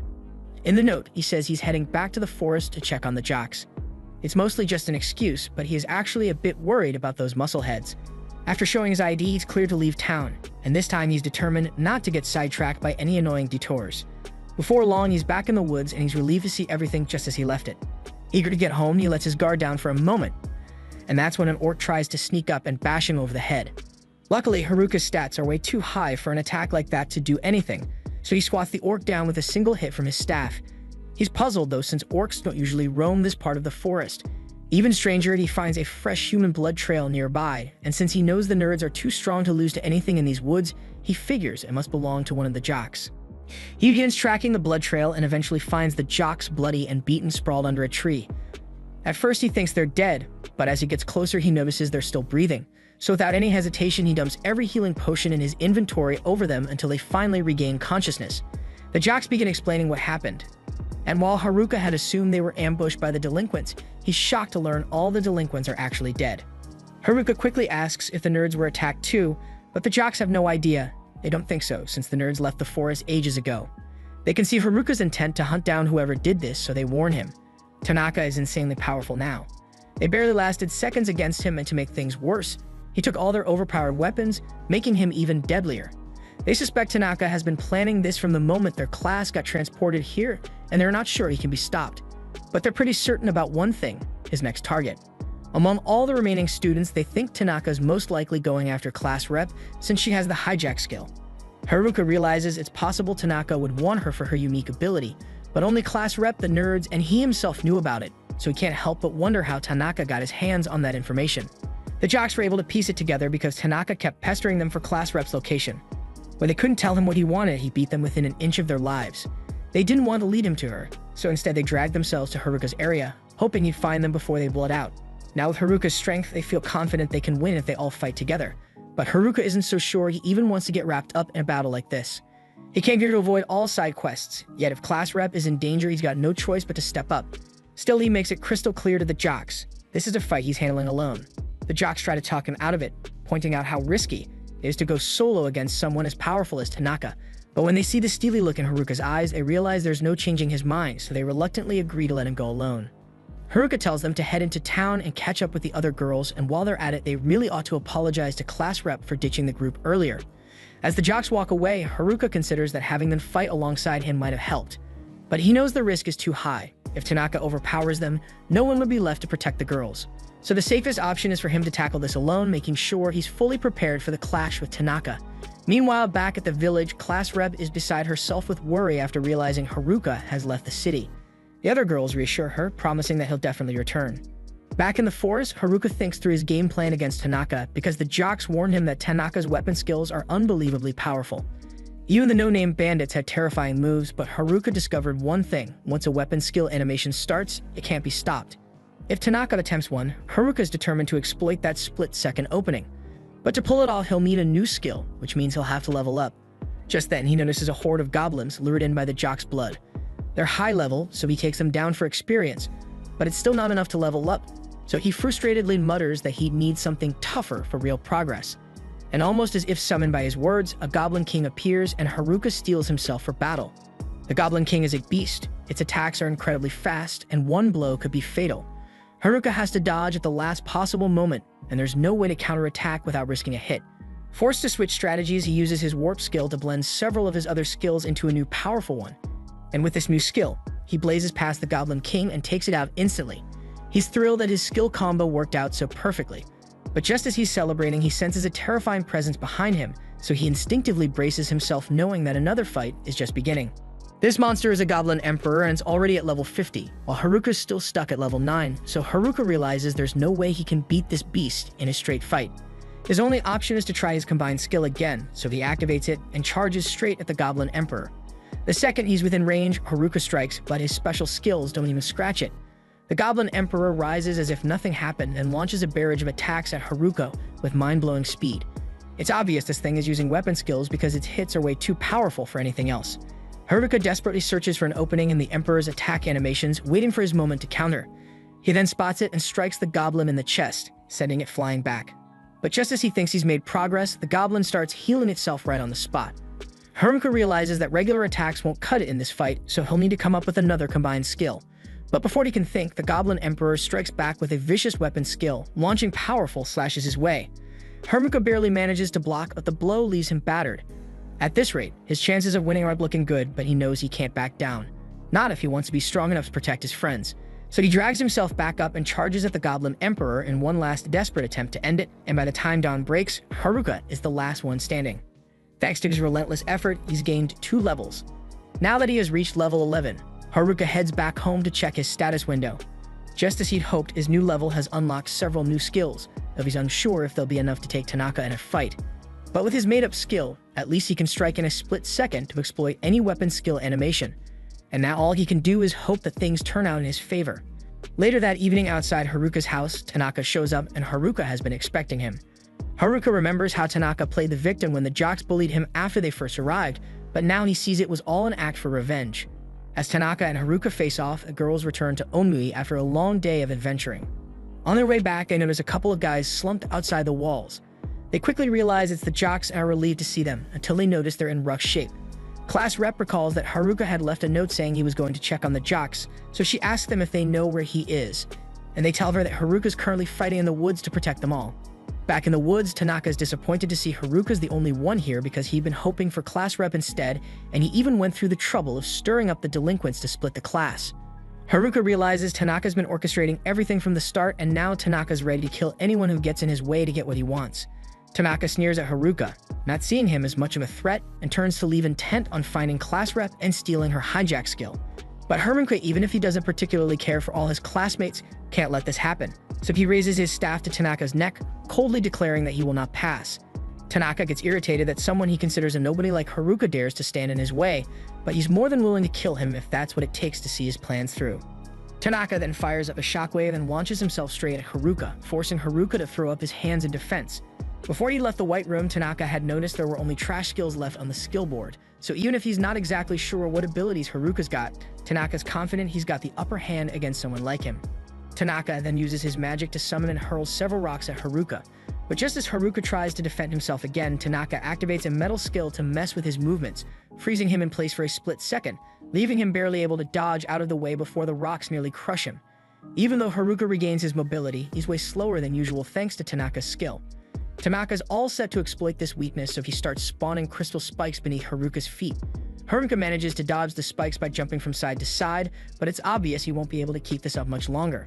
Tanaka gives him credit for lasting this long, but before finishing him off, he has one burning question. He demands to know when Haruka first started suspecting he was up to something shady, and Haruka reveals he'd been wary from the start because there had to be some reason why Tanaka was hanging around the delinquents back then. Tanaka is impressed by Haruka's instincts, but Haruka's got a question of his own. He wants to know when Tanaka started plotting his underhanded scheme. Tanaka, proud and unfazed, declares he's been planning this from the very beginning. Sure, he admits it was a setback when class rep snagged the hijack skill instead of him. But once he got his metal skill, the one that lets him mess with others' movements, he knew he could still come out on top if he played his cards right. But just then, Tanaka conjures magical roots that shoot up and bind Haruka to the ground, and with Haruka immobilized, Tanaka hurls a massive fireball, intending to reduce him to ash. Tanaka's convinced this should be enough to end Haruka, but to his shock, Haruka absorbs the magic and emerges unscathed. Haruka wasn't even sure that trick would work when he tried it, but he's thrilled that his magic-absorbing vine fused into his staff came through. Then, while Tanaka stands there frozen in surprise, Haruka seizes the moment, charging at him. But just before Haruka can land a critical blow, Tanaka summons a sword and blocks the attack. Sure, he's surprised Haruka absorbed his fire magic, but magic isn't his only weapon. And he actually has so many weapons he can barely decide which one he'll use to kill Haruka. Deciding to have some fun, he plans to use them all, aiming to shred Haruka to pieces as he charges in for another attack. Haruka defends himself as best as he can, but with Tanaka switching up attack patterns and weapon types, it's impossible to keep up, so eventually Haruka slips, leaving him open to a brutal strike that sends him sprawling into a cluster of bushes. And by the time he scrambles to his feet, Tanaka lands a vicious slash that sends him skidding across the forest floor. Haruka survives the blow. He's winded and struggling to stand. Tanaka soon approaches, standing over him with a smug grin. Haruka hates to admit it, but he might actually be in serious trouble. Tanaka's barrage of attack patterns combined with a range of skills is overwhelming, so Haruka starts piecing things together, and he figures that Tanaka must have copied all their classmates' abilities with a copycat skill. Tanaka is amused that Haruka figured it out so fast. But when he confirms it, Haruka realizes that Tanaka is after class rep next because he wants her hijack skill to steal every original skill, and with all those overpowered abilities, he'll become unstoppable. Tanaka doesn't give him another moment to think, and he swings his scythe this time, knocking Haruka back with the sheer force of his strike. Haruka can barely hold on and decides to launch his own desperate attack to catch Tanaka off guard. But as he strikes, he realizes too late that Tanaka had tricked him with illusion magic. Then after realizing that nothing he tries is working, Haruka appears to give up, standing still as Tanaka charges at him with a sword. But at the last moment, he sidesteps with a smirk and whispers in Tanaka's ear that he's figured out his secret, And from that moment on, Tanaka finds himself struggling to land a single hit on Haruka. So Haruka explains that he was letting Tanaka unleash everything in his arsenal to discover a weakness. And while dodging each strike, he noticed that Tanaka never used the same skill more than twice, and from that, he deduced there must be a limit to how many times Tanaka can use each copied skill. So if Haruka can keep dodging, Tanaka will eventually run out of skills. Tanaka feels a wave of panic, realizing Haruka has exposed his biggest weakness, but still he's convinced he can finish Haruka off before his skill reserve runs dry. So he lunges again, but Haruka is now quick enough to leap over him and counterattack. Haruka has adapted to Tanaka's speed, and no matter how many new attacks he tries, Haruka isn't caught off guard anymore. Then Haruka seizes his chance, charging in for the finishing blow. But just before he can strike, Tanaka fires a laser beam, forcing Haruka to pull back. Even with his secret exposed, Tanaka is still a powerful foe, and he's not to be underestimated. Tanaka's breathing grows heavy as exhaustion starts to show, yet he stands tall, shouting that he'll never let himself be defeated by someone like Haruka. Though he's at a disadvantage, he's got one last trick up his sleeve. He darts wildly around the forest, moving unpredictably to confuse Haruka, who struggles to keep up. And by the time Haruka finally realizes what Tanaka is planning, it's too late because Tanaka has already activated his death skill. And as it takes effect, Haruka collapses to the ground and Tanaka stands over him laughing victoriously that he has finally won the battle. Tanaka then starts giving Haruka reluctant credit, admitting that he was forced to burn through nearly all his saved skills in the fight. But he sneers, saying it doesn't matter because once he kills off the remaining classmates and claims the hijack skill, he'll have all the permanent abilities he wants. He then kicks Haruka's head for good measure and turns to walk away. But as he's leaving, Haruka calls after him, calmly pointing out that it's pretty rude to step on someone's head without an apology. Tanaka stops in his tracks, stunned that Haruka is even alive since the death skill has a 100% success rate on anyone above level 11. But Haruka explains he has a skill that grants him resistance to negative status effects, plus his luck stat is maxed out thanks to rolling double M's when he first arrived, and that luck likely countered the death skill. And for falling to the ground, it was just for the dramatic effect because he thought it'd be funny. Tanaka can't see the funny side in that shit show and demands to know how Haruka can even move at all, considering he used his metal skill to lock Haruka's movements from the beginning of the battle. Haruka admits the metal skill is a real pain in the ass, and technically he hasn't been able to move his body. Instead, he's been using his puppet skill to control himself from the outside the entire time, and he proudly declares that it may seem all the skills Haruka acquired are trash to anyone, but with him it will become unstoppable. Frustrated and refusing to believe he's losing to someone with junk skills, Tanaka lunges at Haruka and starts slashing wildly. But Haruka, unfazed, deflects each blow with ease and warns Tanaka he'll run out of skills if he keeps it up. Ignoring the warning, Tanaka goes for a desperate overhead slash, but as expected, Haruka emerges completely unharmed, and then he calmly tells him that his reign of terror is over. Tanaka can't understand how it's possible for him to lose, especially after perfectly calculating everything to ensure his victory. In his mind, 1 + 1 should always equal 2, meaning Haruka should never have been able to grow this powerful. Haruka just laughs, pointing out that Tanaka's rigid way of thinking is naive, and sure, the rules of math made sense back on Earth, but here the laws of physics don't apply. Then with a flashback, we see that Tanaka had always been the genius back in school, be endlessly bored out of his mind and surrounded by what he saw as his dim-witted classmates. He always longed for something to break the monotony, and his wish was granted when their class got summoned to this new world. Then the moment he saw the skill board, he ran his calculations, quickly deciding that the most thrilling path was to kill off all his classmates and steal their skills for himself. And no matter how psychopathic that made him sound, he wasn't about to let a nobody like Haruka derail his grand plan. Tanaka then keeps attacking with what's left of his skills, but Haruka can tell he's running low on options, so he readies himself to take advantage of that and deliver the final blow. But just as he's about to strike, he's stabbed from behind, and with a grin, Tanaka reveals that he can control weapons remotely as well. And with Haruka bleeding, and on his knees, Tanaka begins slashing at him, claiming victory is finally within reach. But then in an unexpected twist, Haruka shit slaps him with his staff, knocking Tanaka back. All of Tanaka's elaborate plans and calculations couldn't save him here, and of course his copy skill might be overpowered, but it made him overconfident, so he never had to learn adaptability like Haruka did, and that's why he's going to lose. Then in a desperate move, Tanaka attempts to stab Haruka with his sword skill, but Haruka anticipates it and counters with a made-up skill of his own, fatally wounding Tanaka, who collapses lifelessly. Despite Haruka's victory, he's badly wounded, so as the adrenaline fades, the full force of his injuries hits him, leaving him drained and on the verge of passing out. But just before he crumples to the ground, he's caught by the nerds. Haruka is relieved to see them, so he can't help but joke that it wouldn't have been nice if they'd shown up a bit sooner to help. They may have missed the battle, but at least now they're here to get him back on his feet. Haruka is grateful for the help, though he's curious how they even knew he was out here. They explain that class rep found them right as they were leaving the dungeon and told them about Haruka's battle, so they couldn't just stand by and let him handle it alone, and without hesitation they headed into the woods to back him up. In the end, they all make it back to the city, where the girls are waiting by the gate to greet Haruka. They're visibly worried and announce that they prepared a feast in his honor. Haruka, though, feels awkward under all the attention. Then the leader of the gym bros approaches, and in true bro fashion, he doesn't need words, just a solid dap to celebrate Haruka's victory.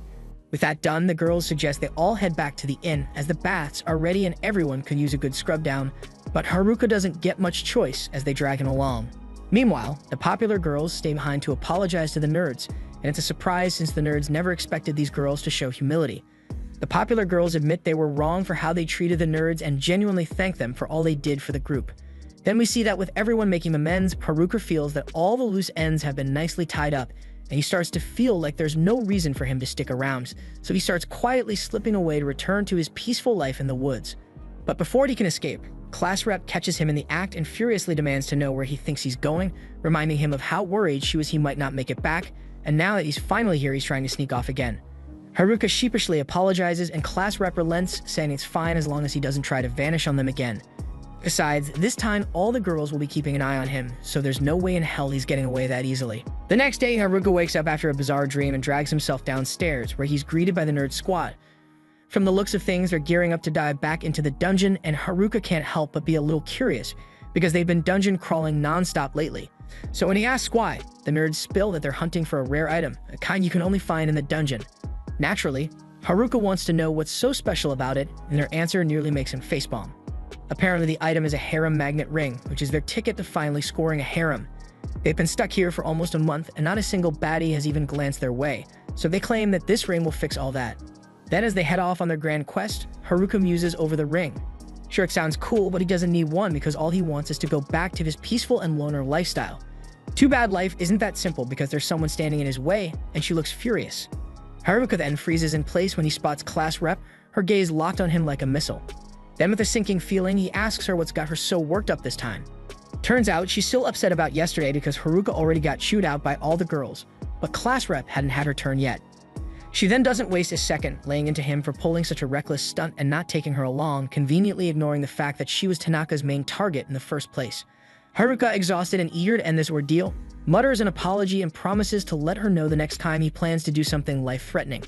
Surprisingly, that seems to do the trick, and class rep now looking satisfied, so she turns on her heel and strides away, while Haruka slumps to the floor, staring at the ceiling and wondering how his life spiraled into this chaos. So if he doesn't figure something out soon, his dream of returning to his quiet and solitary life in the woods will never come true. But then inspiration strikes. If he uses the harem magnet ring on all the girls, they'll end up liking him so much they won't stay mad at him anymore. No anger means no guilt trips, and with no guilt trips, you'd finally be free to leave. Grinning at his genius plan, Haruka makes up his mind, which means he's heading into the dungeon today. Meanwhile, over at the Lord's mansion, Marielle is feeling a bit anxious because her father's been working himself to the bone lately, and she's worried it's taking a toll. So she tries persuading him to take a breather with a soothing cup of tea, but he's too wound up to relax because there are reports of monster sightings are cropping up all over the region, causing merchants to steer clear of the town. And as the Lord, he knows it's his responsibility to address the chaos. Just then, a guard bursts into the room looking as pale as a ghost with some truly awful news. A monstrous horde has been spotted near the dungeon. As fate would have it, Haruka has stumbled across this horde himself.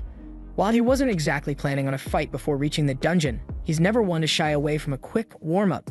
Unbeknownst to Marielle, Haruka is already in the thick of battle, but she panics and rushes to the guild hall to alert the guild master. She frantically warns him that a massive horde of orcs is bearing down on the town, and if no one acts fast, the place will be reduced to rubble. The guild springs into action immediately. Among them is class rep, who steps up and volunteers to help defend the town. She quickly rounds up her classmates to join the effort, but that's when she realizes Haruka is nowhere to be found. Meanwhile, Haruka is cutting through the monster horde like a hot knife through butter, but he's a little taken aback by the sheer number of enemies, especially when an orc king enters the fray. Still, it hardly phases him after all. He can one-shot the whole lot without breaking a sweat. Back at the town gates, the adventurers are gearing up for what they expect to be an epic showdown. But by the time they assemble, the so-called horde has already been annihilated. And we see that Haruka having casually wiped out the Orc King and its minions. But then he takes a moment to reflect on how bizarre it is for so many monsters to appear at once. Then again, he quickly decides he doesn't really care and resumes his journey toward the dungeon, When he finally reaches the dungeon, Haruka slips past the guards and heads into the dungeon building, avoiding any unnecessary human interaction. Once inside, Haruka is blown away by how insanely detailed the dungeon interior is because it's like stepping into an overachiever's fantasy design project. But he quickly snaps out of it, knowing he can't let himself get sidetracked because he has an important mission to finish. He then starts hunting for the fabled harem magnet, but there's one tiny problem. He doesn't even know what the damn thing looks like. So like a clueless tourist, he starts wandering around aimlessly until he stumbles upon a treasure chest, conveniently sitting in the middle of the hall. He then eagerly opens it, expecting some legendary loot, but after using his appraisal skill, he realizes it's nothing but junk. Frustrated but stubborn, he keeps searching the dungeon, only to find more worthless stuff. Finally, he gives up and decides to ask that shady merchant back in town for any leads. Meanwhile, back at the town gate, everyone's been on edge for hours, waiting for the orcs that Mariel warned about. People are starting to think she might have been bluffing, but just as the tension peaks, something emerges from the smoky horizon, so their hearts start racing wheel. They draw their weapons, but then it turns out to be Haruka stumbling back and half asleep from a long day of adventuring. Oblivious to the intense atmosphere, Haruka looks around confused by why everyone seems so uptight. Class rep then rushes over and explains that a horde of monsters is on its way to destroy the village, and she demands to know where he's been all day. But Haruka isn't about to admit he's been chasing after a harem magnet, so he just awkwardly stays silent. Gaytek then jumps in, asking if Haruka saw any orcs on the way, and only then does it hit him, and he casually mentions wiping out an orc horde earlier today, but for some reason, this news doesn't earn him any cheers. Instead, everyone seems mad. Later, both the guildmaster and Mariel thank him for taking care of the orcs, but scold him for being reckless enough to fight a whole horde alone. The guildmaster goes on to warn Haruka about increasing monster activity, with creatures even spilling out of the dungeon.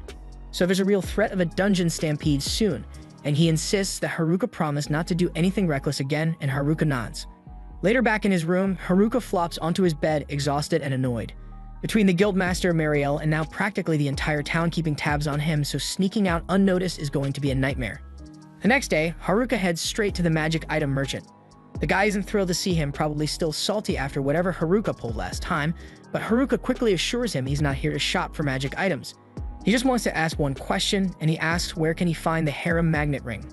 The merchant admits he doesn't know of any harem magnet, but mentions a similar item called the pheromone ring, which boosts charisma, and that sounds exactly like what Haruka's been looking for. Then when Haruka asks where it's located because he didn't find it on the first floor, so the merchant explains it's definitely not on the first floor of the dungeon because anything that easy would have been snatched up ages ago. Instead, it's likely around the 50th floor, a depth no one's ever reached. The merchant then explains that there are 100 floors in total, but it's a brutal challenge to descend even a few. You have to defeat each floor boss to progress, and most of the dungeon remains uncharted. If Haruka really plans to go that deep, the merchant warns that he'll need to stock up on potions and recovery items, so Haruka takes the advice to heart and dashes off to prepare. Unbeknownst to him, the nerd squad overheard his conversation, and the moment they learn he's after the pheromone ring, they rush to class rep to snitch like rats. Class rep and the other girls are immediately alarmed because if Haruka gets his hands on a ring that enhances charisma, they'd fall under his influence, making it impossible to say no to him, and that shit will make him do what he wants. The thought of Haruka running wild with that kind of power is terrifying, so they agree they have to stop him at all costs. After gathering his supplies, Haruka heads toward the dungeon, fully focused on his goal, but his sharp perception picks up on movement behind him, and when he turns around, he spots class rep leading the entire class, hot on his heels. Haruka halts and raises an eyebrow, asking why they're all here. Class rep flips the question back at him, demanding to know what he's doing. She accuses him of going after the pheromone ring, but Haruka denies it with an absurd lie, claiming he's actually after the tree's ring, which lets the wearer talk to animals. But naturally, nobody buys it. Realizing there's no way to convince them to leave him alone, Haruka does what Haruka does best, and he bolts. Class rep and the rest of the class then tail Haruka into the dungeon. He's ahead for now, but he knows if class rep gets the pheromone ring first, she'll make him follow her rules, and for a proud loner like Haruka, that's an absolute nightmare. Determined to stay free, he picks up the pace, sprinting to widen the gap between them. Class rep then shouts after him, warning that running in a dungeon is dangerous because he might trigger a trap, but Haruka, ever the smartass, yells back that traps are no big deal since his luck stat is maxed out. Sure, traps might not get him, but poor dungeon construction is another story entirely. As he steadies himself against a wall, it crumbles under his touch, and before he can react, Haruka plummets into what feels like an endless chasm. Class rep then reaches out to grab him, but she's too late because Haruka is already falling into the abyss. He's been falling for what seems like forever, and somehow, in all his panic, he's forgotten he has the airwalk skill that could save him. Eventually, the bottom of the pit comes into view, So Haruka thinks quickly and uses earth magic to soften the ground, creating a cushion to break his fall. When he lands, he takes a moment to assess the situation. Given how deep he's fallen, he wonders if he's somehow reached the dungeon's infamous 100th floor. There's only one path ahead, and Haruka's gut tells him it leads straight to the final boss. He has no intention of dealing with that shit, so he starts brainstorming ways to climb back up. Remembering his airwalk skill, Haruka tries using it to ascend the chasm, but it's no good because the fall was way too deep for that to work. So with no other options, he reluctantly decides to follow the ominous path ahead. But on the bright side, the fall wasn't all bad because it unlocked 2 new skills: trap detection and spatial awareness. Using these, Haruka scans the area and confirms there are no traps between him and the next room. But just as he starts to relax, he discovers something even worse. He isn't on the 100th floor at all. He's on floor 101. That can only mean one thing: he stumbled into the hidden boss's lair. Dealing with that shit is going to be a colossal pain, but with no other choice, Haruka takes a deep breath and starts making his way down the eerie hallway. The air then grows thick with mana, making it hard for Haruka to breathe, but he pushes forward until he reaches the boss's room. As he opens the heavy door, a tidal wave of oppressive mana washes over him, and standing before him is the dungeon's secret boss, the Dungeon Emperor. Haruka immediately knows he's in trouble, so he activates his appraisal skill to get some insight into his opponent, and what he learns sends a chill down his spine because the Dungeon Emperor is level 100. Meanwhile, Class Rep and the rest of the class are making steady progress down the dungeon in search of Haruka. They've reached the 47th floor, but there's still no sign of him. The group is growing anxious, suspecting he may have fallen all the way to the bottom, so Shimazaki tries to reassure everyone, suggesting Haruka might have used one of the dungeon's return portals to get back to the surface. But Tatsuya crushes that hope, explaining that the portals only appear after defeating the floor boss. Worse, they don't appear at all if you skip the normal dungeon path, which means Haruka is likely stranded. The mood grows heavier as the class recalls the legend of the Dungeon Emperor, a foe so powerful that even the Dungeon King pales in comparison. The girls start to realize they might be woefully under-equipped for a rescue mission this deep in the dungeon. Still, Class Rep refuses to abandon Haruka, insisting they press on, so everyone agrees to continue descending, hoping against hope they'll reach him in time. Back in the boss room, Haruka is assessing his options. The appraisal skill told him almost nothing, revealing only that his opponent is a no-life king, a lich of terrifying power. Haruka knows liches are master spellcasters, meaning he can't risk getting caught in a long-range battle, so he'll need to close the distance fast. And without hesitation, he flash steps behind the lich, aiming for a clean strike. But just as he thinks he's gained the upper hand, the Dungeon Emperor spins around with lightning speed, countering his attack with its blade, so Haruka realizes this fight is going to be far tougher than he thought, and his usual tricks won't be enough against an opponent like this. Outside the dungeon, Mariel and her father see ominous dark clouds swirling above it, a clear sign that something catastrophic is about to unfold. Her father, sensing the urgency, orders her to head to the guild and alert them to brace for any emergencies that might arise. Meanwhile, Haruka is locked in an intense mental and physical struggle, desperately trying to outmaneuver the Dungeon Emperor's godlike speed. So he decides to activate every speed-enhancing ability he possesses, hoping to tip the scales, and then he darts across the room in a chaotic flurry. But he finds that each strike he lands is still agonizingly too slow, forcing him to push himself even harder. Despite refining his movements with each attempt, Haruka can't seem to gain the upper hand. Every blow he dodges leaves him narrowly escaping death, his endurance fraying with each passing moment. But in the midst of this grueling battle, Haruka's contact lenses awaken a new ability called Foresight, and that makes him begin seeing fragmented flashes of the future. But this new power comes with a deadly caveat: if Haruka lets his guard slip for even a moment, he will die. With no better option, Haruka throws everything he has into a relentless assault, knowing full well his life hangs in the balance. As the grueling fight drags on, Haruka starts to feel exhilarated, almost enjoying the clash. But unfortunately, his body betrays him because he notices that his knees buckle, and his breath comes in ragged gasps. And also because of all that fighting, his stamina and magical reserves are completely spent, teetering him on the brink of unconsciousness. Meanwhile, the Dungeon Emperor is unnervingly calm. Seems like it's just warming up. Haruka forces himself to rise, muscles screaming in protest, and now he seems vulnerable, so that one decisive attack would end him. Yet the Emperor does not strike. Haruka, having suspected from the beginning that this was no ordinary monster, suddenly notices something peculiar: the complete absence of bloodlust from the Emperor, and this revelation hits hard. The creature has been toying with him, holding back the entire time, so Haruka gets offended and enraged by the lack of seriousness, drags himself upright, and charges at the Emperor in one final act of defiance. However, he's still hopelessly outpaced. The Emperor moves effortlessly, pinning Haruka with a blade at his neck. It could end him in an instant, but it doesn't, and Haruka, battered and confused, can't begin to fathom why.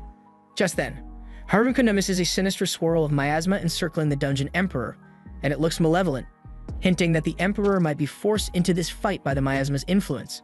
As Haruka pieces this together, his staff begins to glow, inexplicably absorbing the miasma. And while he has no idea why on earth his staff can do this, he just rolls with it and starts attacking, aiming to draw out all the miasma. With a few decisive swings, Haruka successfully disrupts the concentration of miasma, and once it's completely absorbed, the dungeon emperor lowers its sword and stands still. Haruka's hunch was right, the emperor was being controlled by the miasma, and now the truth becomes clear. The dungeon emperor had been waiting for someone strong enough to free it from this torment, someone who had ended suffering. That's why it hadn't delivered the finishing blow earlier, because it had hoped Haruka would rise to the occasion. But even though Haruka has banished the miasma controlling the emperor, a heavy presence of ambient darkness lingers in the area, so it's only a matter of time before the emperor succumbs again, and that makes Haruka realize he must act quickly. At first, he considers the grim option of ending the emperor's life to put an end to its misery, but he can't bring himself to do it. Instead, driven by compassion, he hugs the emperor, feeling the weight of her suffering. In an unexpected twist, this act triggers Haruka's subjugation skill, and to his surprise, the emperor becomes subjugated. Though this wasn't part of Haruka's plan, it turns out to be a fortunate turn of events because the emperor can't fall under the darkness's control if she's bound to Haruka. Unsure how she feels about the situation, Haruka hesitates before asking if she's angry about being subjugated, but the emperor shakes her head, silently assuring him that she's okay with it. Haruka feels a wave of relief when he hears that, but this also reassures him that she can understand him, so communicating shouldn't be much of an issue. Now that they're on friendly terms, Haruka decides to check her stats to see if anything has changed. But to his shock, her level has reset to 1, apparently a side effect of the subjugation. On top of that, he can now see her name, and it's Angelica. And that's when it hits him like a ton of bricks, the dungeon emperor is a girl. So panic sets in as Haruka imagines class rep blowing a gasket when she finds out he subjugated another girl. But there's no time to dwell on that now. So Haruka asks Angelica if she'd like to leave the dungeon with him. She agrees and the two headed through the door, finding themselves on the 100th floor of the dungeon. Haruka then activates his spatial awareness skill to scan the area, and he quickly locates a staircase at the edge of the room, which should be their way out. But as soon as they enter the space, the floor boss spawns in. Haruka's heart sinks because he is exhausted from his fight with Angelica. And he also knows that he only survived because she hadn't been trying to kill him, but this boss is a level 100 living armor and exudes pure murderous intent. Haruka desperately wants to reach the staircase without fighting, and a risky idea takes shape in his mind. He uses earth magic to collapse part of the ceiling, intending to climb through the opening with airwalk. But before he can execute his plan, 2 minotaurs materialize and glare at him like he's their next meal. Feeling a surge of dread, Haruka appraises the newcomers and nearly faints when he sees they're both level 99, and that shit makes his situation just go from bad to catastrophic. The minotaurs then leap down, but in a lucky twist of fate, they land directly on the living armor, causing massive damage to all 3 monsters. Haruka doesn't waste the opportunity, so he jumps into action and finishes them off.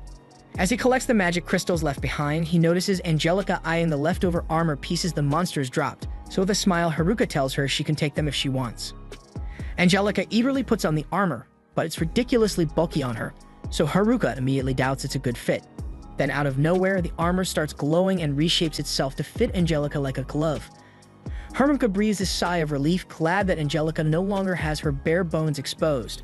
But he's also a bit uneasy because after all, they found this magic armor in a dungeon, so it's probably not all sunshine and rainbows. So he decides to appraise it just to be safe. But he finds out that it's not safe at all, because the armor is cursed with a binding spell, meaning Angelica is now permanently stuck with it. She furiously glares at Haruka for not warning her sooner, though in fairness, being a skeleton didn't leave her with a ton of wardrobe options to begin with. Meanwhile, on the dungeon's 50th floor, Haruka's classmates are frantically searching for him.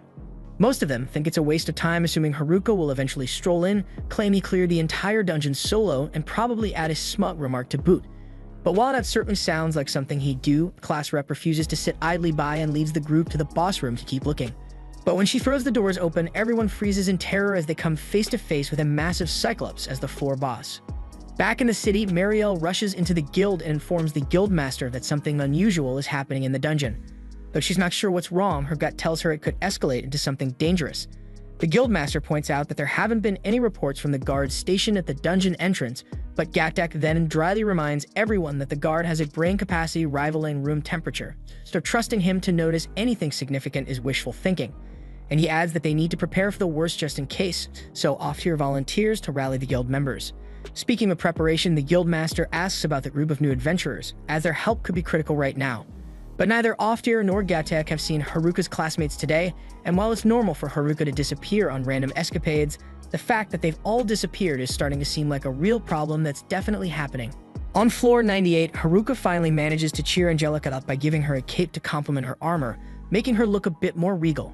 Just as the mood starts to lighten, Haruka senses a monster nearby. Using his appraisal skill, he discovers it's a lich, a terrifying foe immune to all physical attacks. The only way to defeat it is with holy magic, which Haruka doesn't know how to use.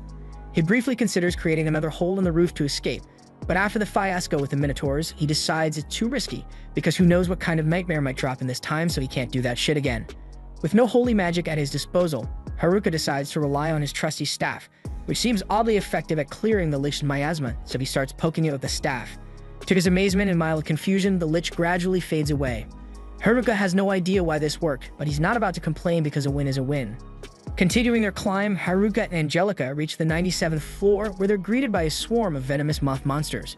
Haruka knows direct combat isn't an option because one dose of venom could spell the end for him. Thinking strategically, he conjures a massive fireball, using it as bait to draw the moths in before incinerating them all at once. The two then move up to the 96th floor, and this time the duo encounters venomous caterpillars that spit out sticky strings capable of immobilizing anything that touches them. Navigating this floor without getting trapped would be a nightmare under normal circumstances, but Haruka takes a shortcut. Using earth magic, he rolls up the entire floor like a carpet, flattening the caterpillars in one fell swoop. Things are looking up as they progress, but when Haruka and Angelica arrive on the 95th floor, it's clear something is off. Before they can fully process the change in atmosphere, they're attacked by the floor boss, and it's a living sword. Unlike the other bosses they've faced so far, this one is level 100, far stronger than its floor suggests. The sword then immediately lunges at Haruka with blinding speed, but he manages to dodge it and attempts to sneak behind it for a counterattack. But unfortunately, the sword anticipates his move, dodging before he can strike, and that makes Haruka quickly realize this won't be a simple fight. The sword's movements are impossibly fast and erratic, far beyond what any humanoid could achieve. To make matters worse, it's accompanied by helper swords that relentlessly attack Haruka from every angle, so there's no way in hell Haruka could even keep up with this sword. But just as Haruka says this, an idea strikes him. There's someone fast enough to handle this sword monster. He calls out to Angelica, asking her to tag in. Angelica, more than ready to prove herself, draws her sword with a determined grin and steps into the fray. The living sword immediately senses danger and rallies its helper swords into a defensive formation, preparing to block Angelica's assault. But as she charges forward, she cleaves the main sword cleanly in half with a single decisive swing. Haruka is left stunned because Angelica's strength hasn't diminished at all, even though bosses usually lose some of their power when they switch sides, but Angelica still seems as powerful as ever, and with her power combined with his, he's confident they'll clear the dungeon in no time. Meanwhile, back on the 50th floor, Haruka's classmates are locked in a desperate struggle against the Cyclops, and things are looking grim. Several students are already injured, and one more hit could mean the end for them. Frustrated but determined, they find themselves asking what would Haruka do. Even though his advice has never been particularly helpful, they know one thing for sure. Haruka would never give up. With that in mind, Kakizaki and Oda hatch a risky plan and explain it to class rep, who immediately protests because it's far too dangerous. But given the situation, there aren't many other options, so she reluctantly agrees. Kakizaki then takes his position on the front lines, standing toe-to-toe with the Cyclops. The Cyclops is slow but immensely powerful, and Kakizaki is banking on his acceleration skills to stay one step ahead. As the girls in the group launch cover fire to keep the Cyclops distracted, Kakizaki charges, aiming for its head. However, just as he's about to strike, the Cyclops swats him aside like a fly. Kakizaki crashes to the ground, disheartened that he couldn't even land a hit. But this was all part of the plan because Kakizaki was merely a decoy, creating the perfect opening for Oda. With the Cyclops focused on Kakizaki, Oda lines up his shot and fires a precision attack, striking the Cyclops directly in the eye. Meanwhile, Haruka and Angelica have reached the 85th floor, where the boss fights are noticeably easier. However, just as they begin to relax, a deep tremor shakes the entire dungeon, making it feel like a dungeon stampede is on the horizon. At the dungeon entrance, the brainless guard finally starts to notice that something is seriously wrong with this place. Monsters are appearing all over the place, and his slow brain finally catches up, so he panically sprints back to town as fast as he can to sound the warning. Everyone in town was already on edge, expecting something like this could happen, but now that it's confirmed the stampede is on its way, the guildmaster grows gravely concerned. As the monsters close in, he knows they are utterly doomed because the stampede is far too much for them to handle. Still, there's no choice, and everyone will have to put up one hell of a last fight. Meanwhile, Oftir and Gatek can't help but worry about Haruka's classmates, who are still trapped inside the dungeon, but there's nothing they can do to reach them at this moment. Desperate for answers, the guildmaster digs through old scrolls because he recalls reading about dungeon stampedes in the past. He then pulls out an old scroll and explains the lore surrounding dungeons to the others. In this world, dungeons are living entities, and when they reach their 100th floor, the excess monsters created within spill out onto the surface, causing chaos. The adventurers then ask if there's any way to stop it, and the guildmaster keeps reading. According to the scroll, killing the boss at the dungeon's lowest level will destroy the dungeon itself, and all the monsters spawned by the stampede will vanish. However, defeating a dungeon's final boss is no small task. The idea that someone might already have done it and is climbing back up right now seems laughably impossible, and definitely not happening.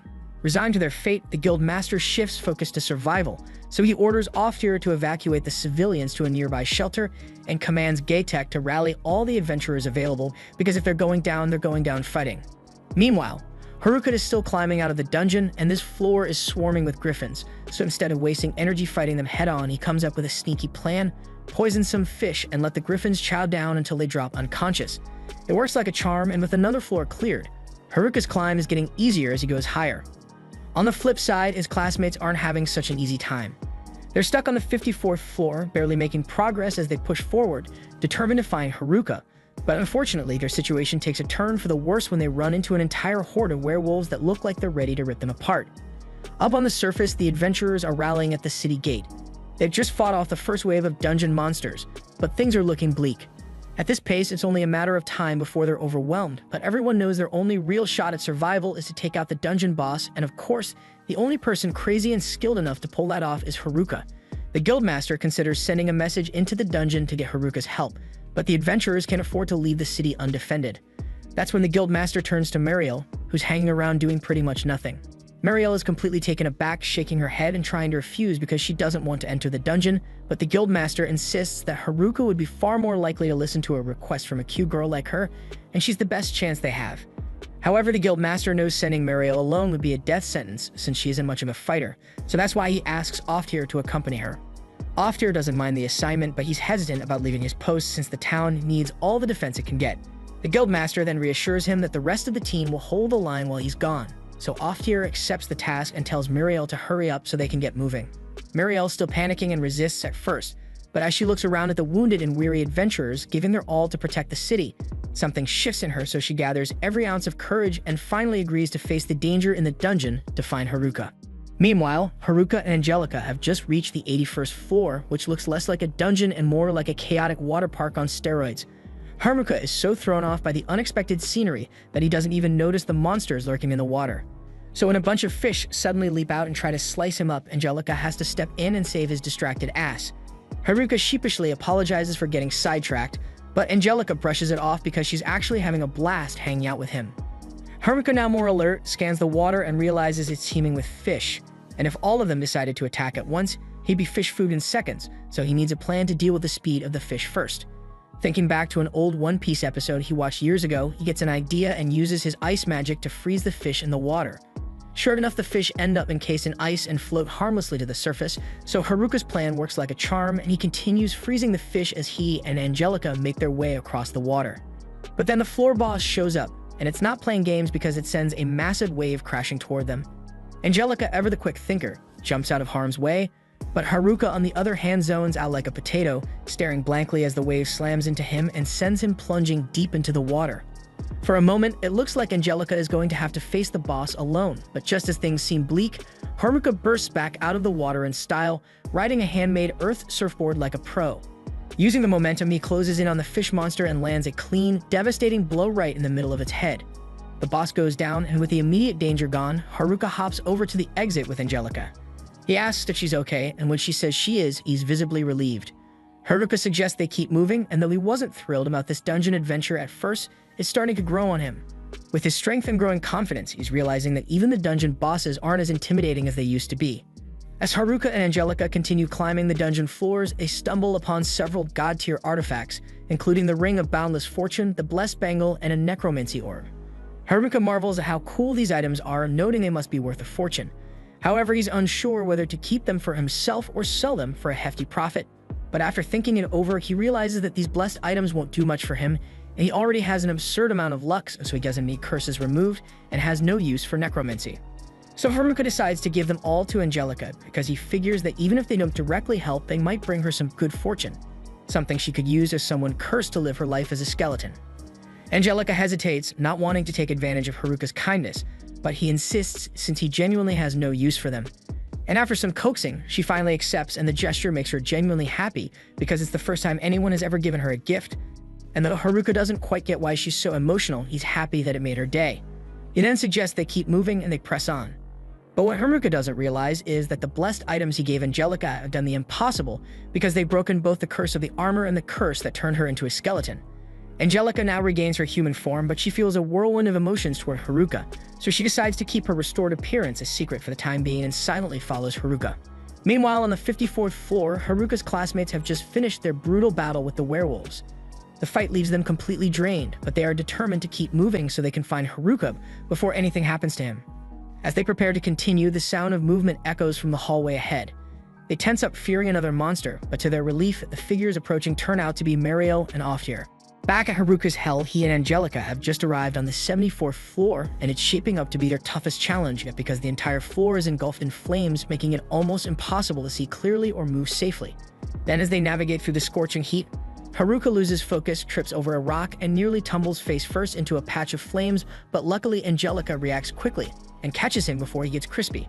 Seeing how disoriented and unsteady Haruka has become, Angelica points to a small clearing and suggests that he rest there for a bit.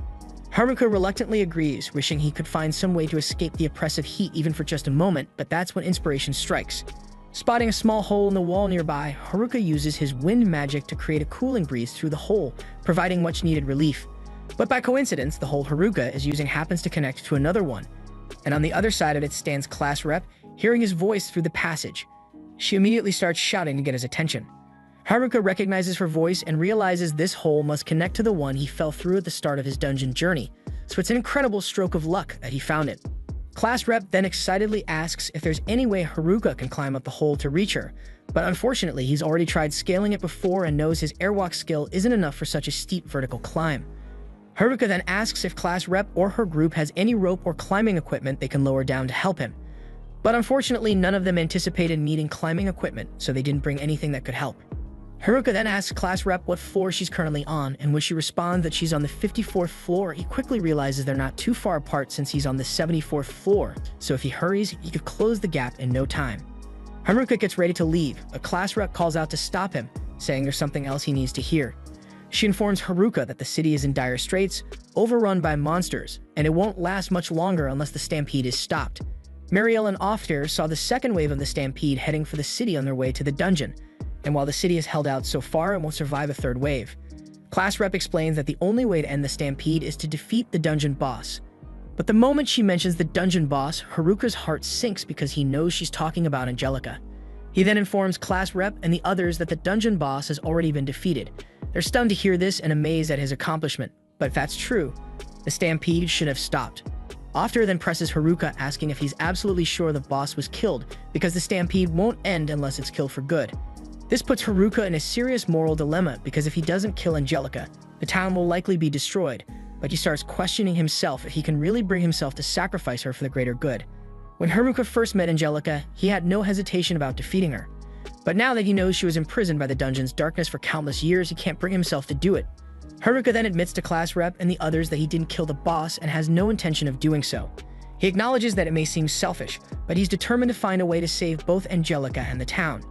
And he thinks he has an idea that might work, but he'll need Angelica's help to pull it off. Class Rep is unsure what Haruka is planning, but she decides to trust him because she knows he can be reckless at times, but when it truly matters, Haruka always finds a way to protect everyone.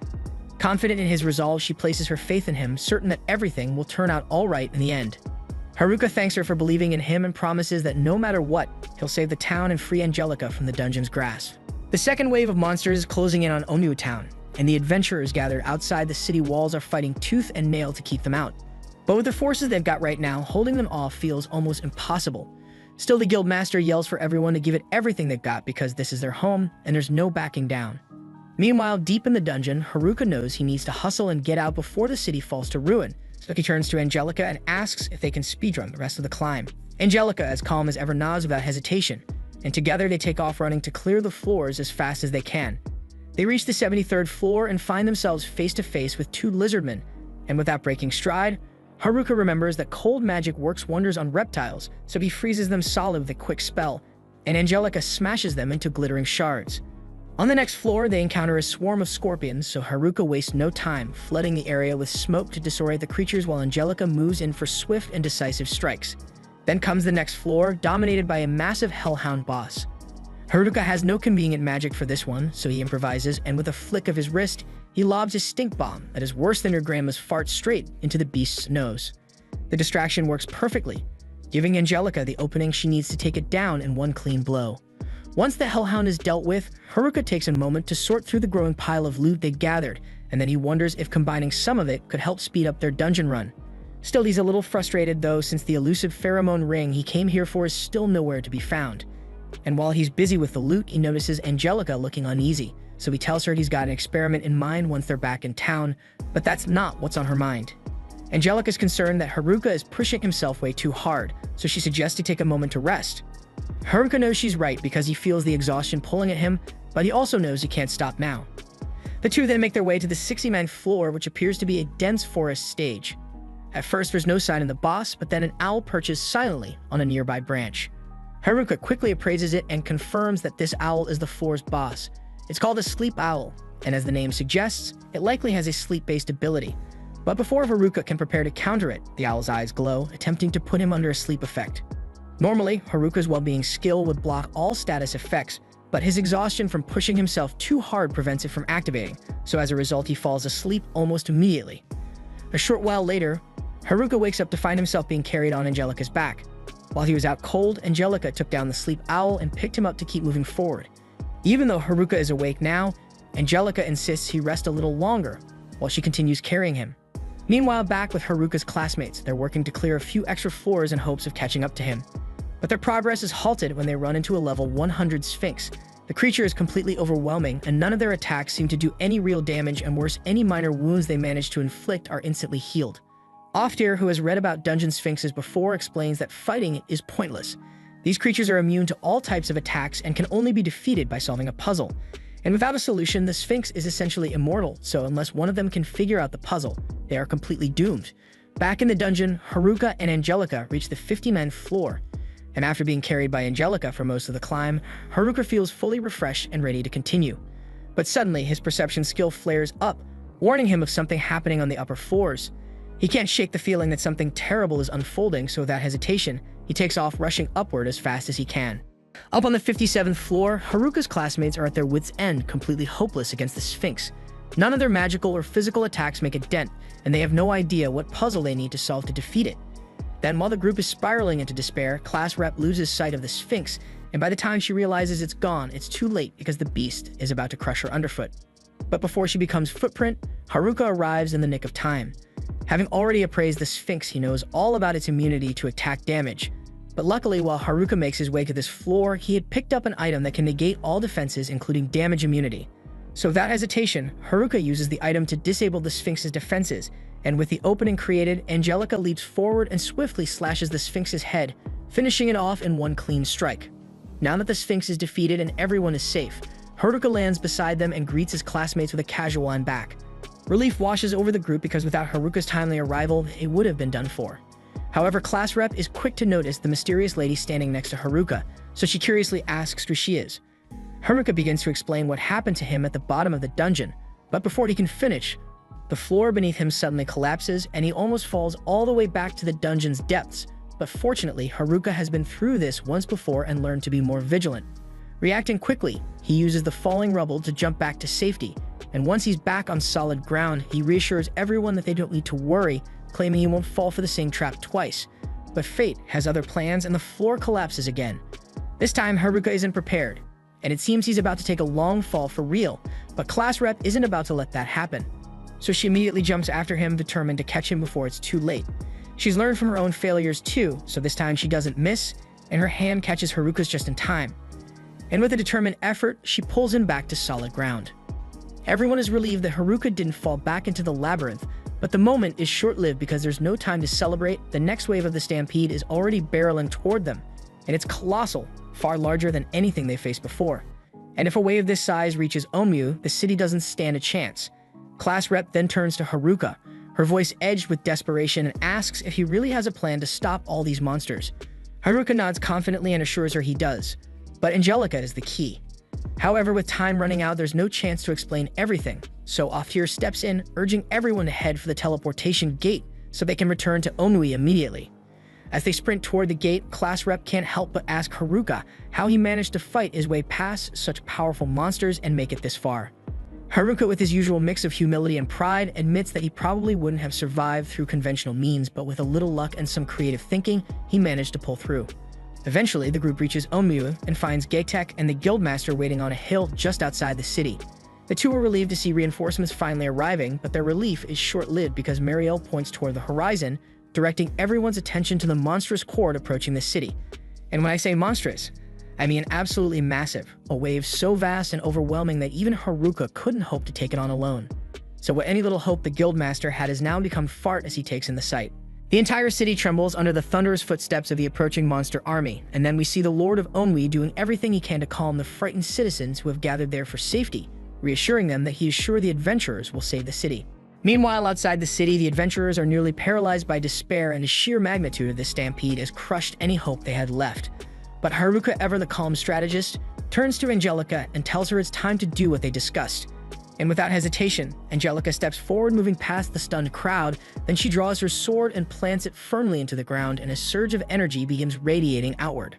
Haruka explains to the bewildered onlookers that while Angelica isn't quite the same as when he faced her in the dungeon, she's still the Dungeon Emperor, and that title gives her absolute authority over all the monsters from her dungeon. So that makes her possess the power to erase every single one of them. Then as the wave of energy spreads, the monsters begin vanishing one after another until the entire horde is gone. With the crisis averted, Haruka approaches Angelica, offering her a celebratory fist bump. Relief sweeps over the group, but his classmates are left scratching their heads, demanding to know how he pulled off such a miraculous save. Haruka casually explains that he didn't do much and it was all Angelica. Oda, one of the nerdier classmates, suddenly realizes what's going on and blurts out that Angelica must be the Dungeon Emperor. This revelation shocks the group, who immediately ask if that makes her a monster. Haruka waves off their concerns, assuring them there's no reason to fear Angelica because he spent a lot of time with her in the dungeon and knows she's a genuinely kind person. Skeptical but trusting Haruka's word, the group accepts his explanation. Oda, however, isn't done and recalls from his readings that the Dungeon Emperor is supposed to be the most powerful being in the dungeon. Haruka smirks and calls Oda creepy for knowing such obscure details, but he admits Oda's not wrong. Angelica is incredibly strong, and even after her level reset, her abilities are still absurdly overpowered. That's how she was able to defeat every monster in the dungeon, so Haruka guessed she could use that same strength to command the monsters and eliminate the stampede. Haruka then clarifies that Angelica's ability only works on monsters from her own dungeon, and they need to be nearby for her to influence them. And if another stampede were to come from a different dungeon in the future, her powers wouldn't work on those monsters. While discussing what Angelica did, the girls ask if she vaporized the monsters. Haruka shakes his head and clarifies that all the monsters are still alive, but what Angelica actually did was teleport them back into the dungeon and give them an order to stay there. Since it was a command from the Dungeon Emperor herself, Haruka is confident they won't be coming back out anytime soon. This means the city of Onmyu will remain safe for the foreseeable future, and life can finally return to normal. The next day, Haruka comes up with an idea for all the equipment he brought back from the dungeon. After sorting through his inventory, he asks Class Rep to gather their classmates. Once everyone arrives, they're greeted by an incredible display of treasure laid out on tables in front of them. The gear is rare and valuable, and excitement quickly fills the air. Haruka announces he's holding a super special sale. They can pick whatever they want, but they'll have to pay for it. Both the boys and girls are pumped, ready to compete for the best items. However, when the sale starts, the girls immediately go into full-on Black Friday mode. The sale turns into a chaotic battlefield as the girls fight tooth and nail for the best gear. The guys, intimidated by the frenzy, backed off because they were too scared to approach the tables. Feeling a bit sorry for them, Haruka decides to cut them a break and pulls out a stash of extra equipment he hadn't originally planned to sell. After the dust settles, everyone seems happy with their purchases. Haruka is satisfied knowing the new gear will help keep his classmates safer in the future. And with that done, the only thing left on his mind is figuring out what to do about Angelica. Since she'll be staying in town for a while, Haruka worries about how she'll adjust. After being isolated in the dungeon for so many years, Angelica probably isn't used to socializing, so Haruka suspects she might have a hard time getting along with the other girls. Then we see that the rest of Haruka's classmates are all still high off the great loot they receive and are in a joyous mood, and Haruka is equally thrilled since he has just earned a pretty bundle from selling this stuff.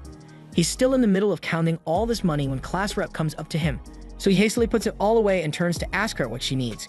Class rep explains that she wants a proper introduction to Angelica and wants to know how Haruka managed to become friends with her, given that she's the feared dungeon emperor. Assuming he used the pheromone ring to win Angelica over, she confronts him, but Haruka clarifies that he never found the ring. Instead, he admits it was his subjugate skill that made Angelica his companion. This revelation sends class rep into a yelling fit, accusing him of using his subjugation skill on another girl in the first place. She refuses to let it go and demands an explanation, but Haruka really doesn't have much to say in his defense. So instead, she would ask Angelica the important details and drags her off. Haruka is relieved he would not have to bear class rep's walling this time, but is also worried if it would be okay leaving Angelica to talk with her all alone. Class rep then gets all the girls in one room eager for Angelica's story, but it's incredibly awkward since Angelica hasn't said a word yet. But the girl's curiosity doesn't wane, and class rep gently encourages Angelica to share a little about herself. Then bit by bit the girls learn about her tragic past and how she was trapped in the dungeon's deepest recesses until Haruka finds her.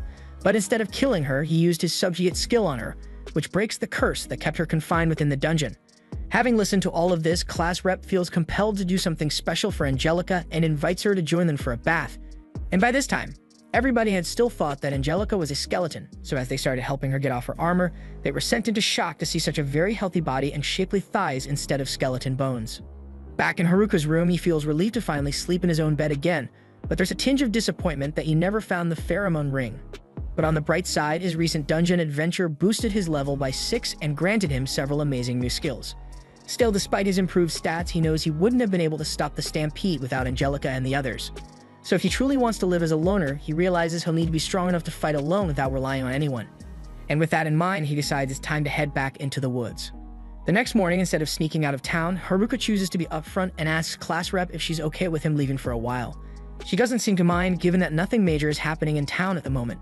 However, her thoughts were elsewhere after what she saw yesterday, which was that Angelica had returned to normal, and to her dismay, Angelica is too damn hot. So she worried that Angelica might steal Haruka away. Meanwhile, Haruka asks Angelica if she'd like to join him in the woods, and she happily agrees.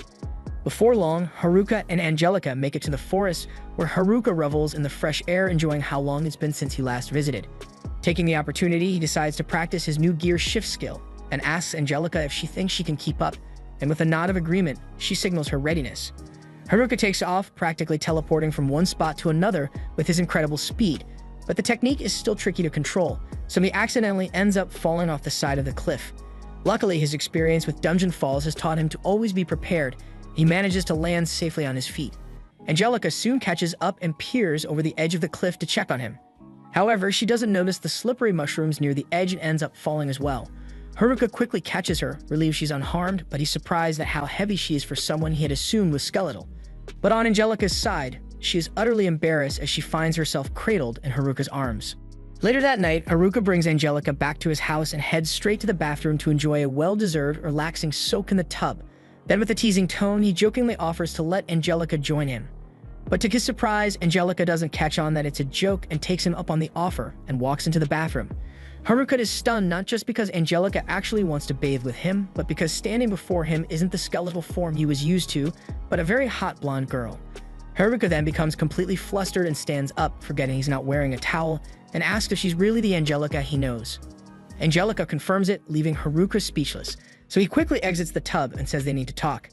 Then we see the two settle down on Haruka's bed, where Haruka has a flood of questions. First, he asks if Angelica can talk now that she's human again. Angelica does have vocal cords, but she hasn't spoken in so long that she can't remember how to. Instead, she uses hand signs to explain what happened. She reveals that as the dungeon emperor, she had been reduced to nothing but a skeleton. The living armor she wore, however, was cursed to bind to its user's flesh, which technically restored her body. Then Haruka had given her a blessed bangle, which broke the armor's binding curse. Additionally, the necromancy jewel and the ring of fortune restored her life force and autonomy, and together these effects ultimately turned her back into a regular human. Haruka realizes that he's essentially responsible for restoring Angelica's humanity, and she explains that her help to him is her way of expressing gratitude. While Haruka appreciates her dedication, he feels guilty, wondering if he's unintentionally robbing her of her freedom. So he reassures her that she doesn't need to stay with him as she's free to live her own life. However, Angelica adamantly refuses to leave, explaining that what she truly wants is to remain by his side. Haruka understands that Angelica doesn't want to feel alone, so he decides to stay with her a little longer, and to cheer her up, he offers to tell her a fun story. And from there, Haruka talked incessantly through the night about anything and everything that came to mind, while Angelica enjoyed every moment of his storytelling. The next morning, Haruka and Angelica head out, and Haruka suggests having a little training match. Angelica isn't against the idea, but is curious why he suddenly wants to fight, so Haruka explains that he's been working on a new skill, and wants to test how much he's improved over the past few days. Angelica then agrees to help him practice, and the two faced off. Haruka already knows Angelica held back during their fight in the dungeon, but now that he's asked her to go all out, he expects her to be much faster. But Haruka is too determined to close the speed gap, so he plans to rely on his new gear shift skill. Then as the match begins, Angelica charges forward, and Haruka deftly uses gear shift to dodge her opening strikes by leaping back to create distance between them and readies himself into an attacking stance. He then rushes towards her and immediately tries to strike her with his staff, but she blocks it effortlessly and retaliates with a solid hit to his head. Haruka falls in defeat, and Angelica comes over to check if he's alright, but aside from the sting of his loss, he's fine. Though he couldn't outpace Angelica this time, he's getting better with the gear shift skill and feels confident he'll surpass her speed one day. For now, though, all the training has made him hungry, so Haruka suggests grabbing something to eat and asks if Angelica would like to join him. She nods, and he leads her to the river, where he demonstrates his lightning skill to catch fish. After gathering a decent haul, Haruka places the fish in a basket, and the two head home to prepare their meal. However, Haruka is tired of grilling fish every time, so he suggests they try making a hot pot for change. When they get home, Haruka heads to the kitchen to start preparing their meal, and Angelica, eager to help, offers her assistance. However, having never used a kitchen knife before, Angelica struggles, so Haruka steps behind her to guide her movements. Angelica seems to enjoy the experience too much, as it gives her the chance to spend some quality time with Haruka. Then once the meal is ready, it looks incredible, so the two sit down to eat together. And by the time they finish, Haruka is completely stuffed, but he notices that Angelica appears a little anxious, so he concernedly asks if something is on her mind, but Angelica is too embarrassed to speak, and instead she grabs his hand and leads him to the bedroom, asking him to sit beside her. Haruka still looks a bit perplexed at what is going on, but does as he is told and sits. Angelica then moves closer, positioning herself behind him. So that or this can only mean one of two things. But the second option is way too salacious for Angelica's personality, so Haruka correctly guesses she just wants to give him a normal massage, and Angelica confirms it, explaining that she wants to show her gratitude for everything he has done for her. Haruka tries to be nice, so he agrees to let her give him a massage, but it doesn't take long to realize that Angelica is terrible at it. Each touch results in bone-cracking sounds that definitely not the relaxing kind. But despite the discomfort, Haruka appreciates her effort and pretends that it feels great, praising her for her attempt. Still feeling like she hasn't done enough, Angelica asks if there's anything else Haruka wants. So he takes her offer to heart and suggests they step outside together. Under the night sky, the two sit on a bench and gaze at the stars. Angelica, feeling shy, keeps her distance, but Haruka notices and tells her there's no need to sit so far away. And gently he pats her head, though this only deepens her embarrassment, causing her to scoot even farther away. Struggling to express her feelings, Angelica tries to speak, but the words don't come out easily. Frustrated and ashamed, she turns away, but Haruka reassures her, telling her not to push herself too hard, and he acknowledges her efforts and encourages her to take her time. Recognizing that Angelica needs an environment where she can improve her communication skills, Haruka realizes that dragging her into his loner lifestyle isn't the solution, so he suggests they head back to the city tomorrow. The next day, Haruka and Angelica are walking back to town together when, without warning, it starts to rain. So Haruka quickly grabs Angelica's hand and pulls her along as they dash through the rain, trying to avoid getting drenched. Once back in town, the two finally arrive, and the girls are overjoyed to see them again. However, their excitement turns to curiosity and teasing when they notice Haruka and Angelica holding hands. Realizing this, both Haruka and Angelica become flustered and immediately let go, but it's too late because the girls have already noticed. They then immediately swarm Angelica, bombarding her with endless questions about the time she spent with Haruka. Overwhelmed by the attention, Angelica finds herself at a loss, but class rep steps in, blowing her whistle to restore order, and then she formally welcomes Angelica back. Haruka then thanks class rep for watching over things and assures her he'll continue to rely on her. Then, while Angelica may have escaped the girls' probing questions, Haruka finds himself cornered by the guys who demand all the juicy details of his date with Angelica, but Haruka flusteredly shouts at them until they finally back off. Just as things settle down, Angelica approaches Haruka, looking visibly nervous because she has something to say. Haruka then listens while she finally speaks and says a heartfelt thank you for everything he has done for her, and that makes Haruka is overwhelmed with pride. And since Haruka came to this world, he realizes that everyone is facing their own battles, and that means that they are all loners dealing with personal struggles, yet they have each other to rely on. And with this understanding, Haruka feels reassured that they will all be okay, and that means that he can continue his journey and master this world by himself. But this is the end of Season 1, so don't forget to like and subscribe to encourage me to do more, and don't forget to check the other videos on the channel.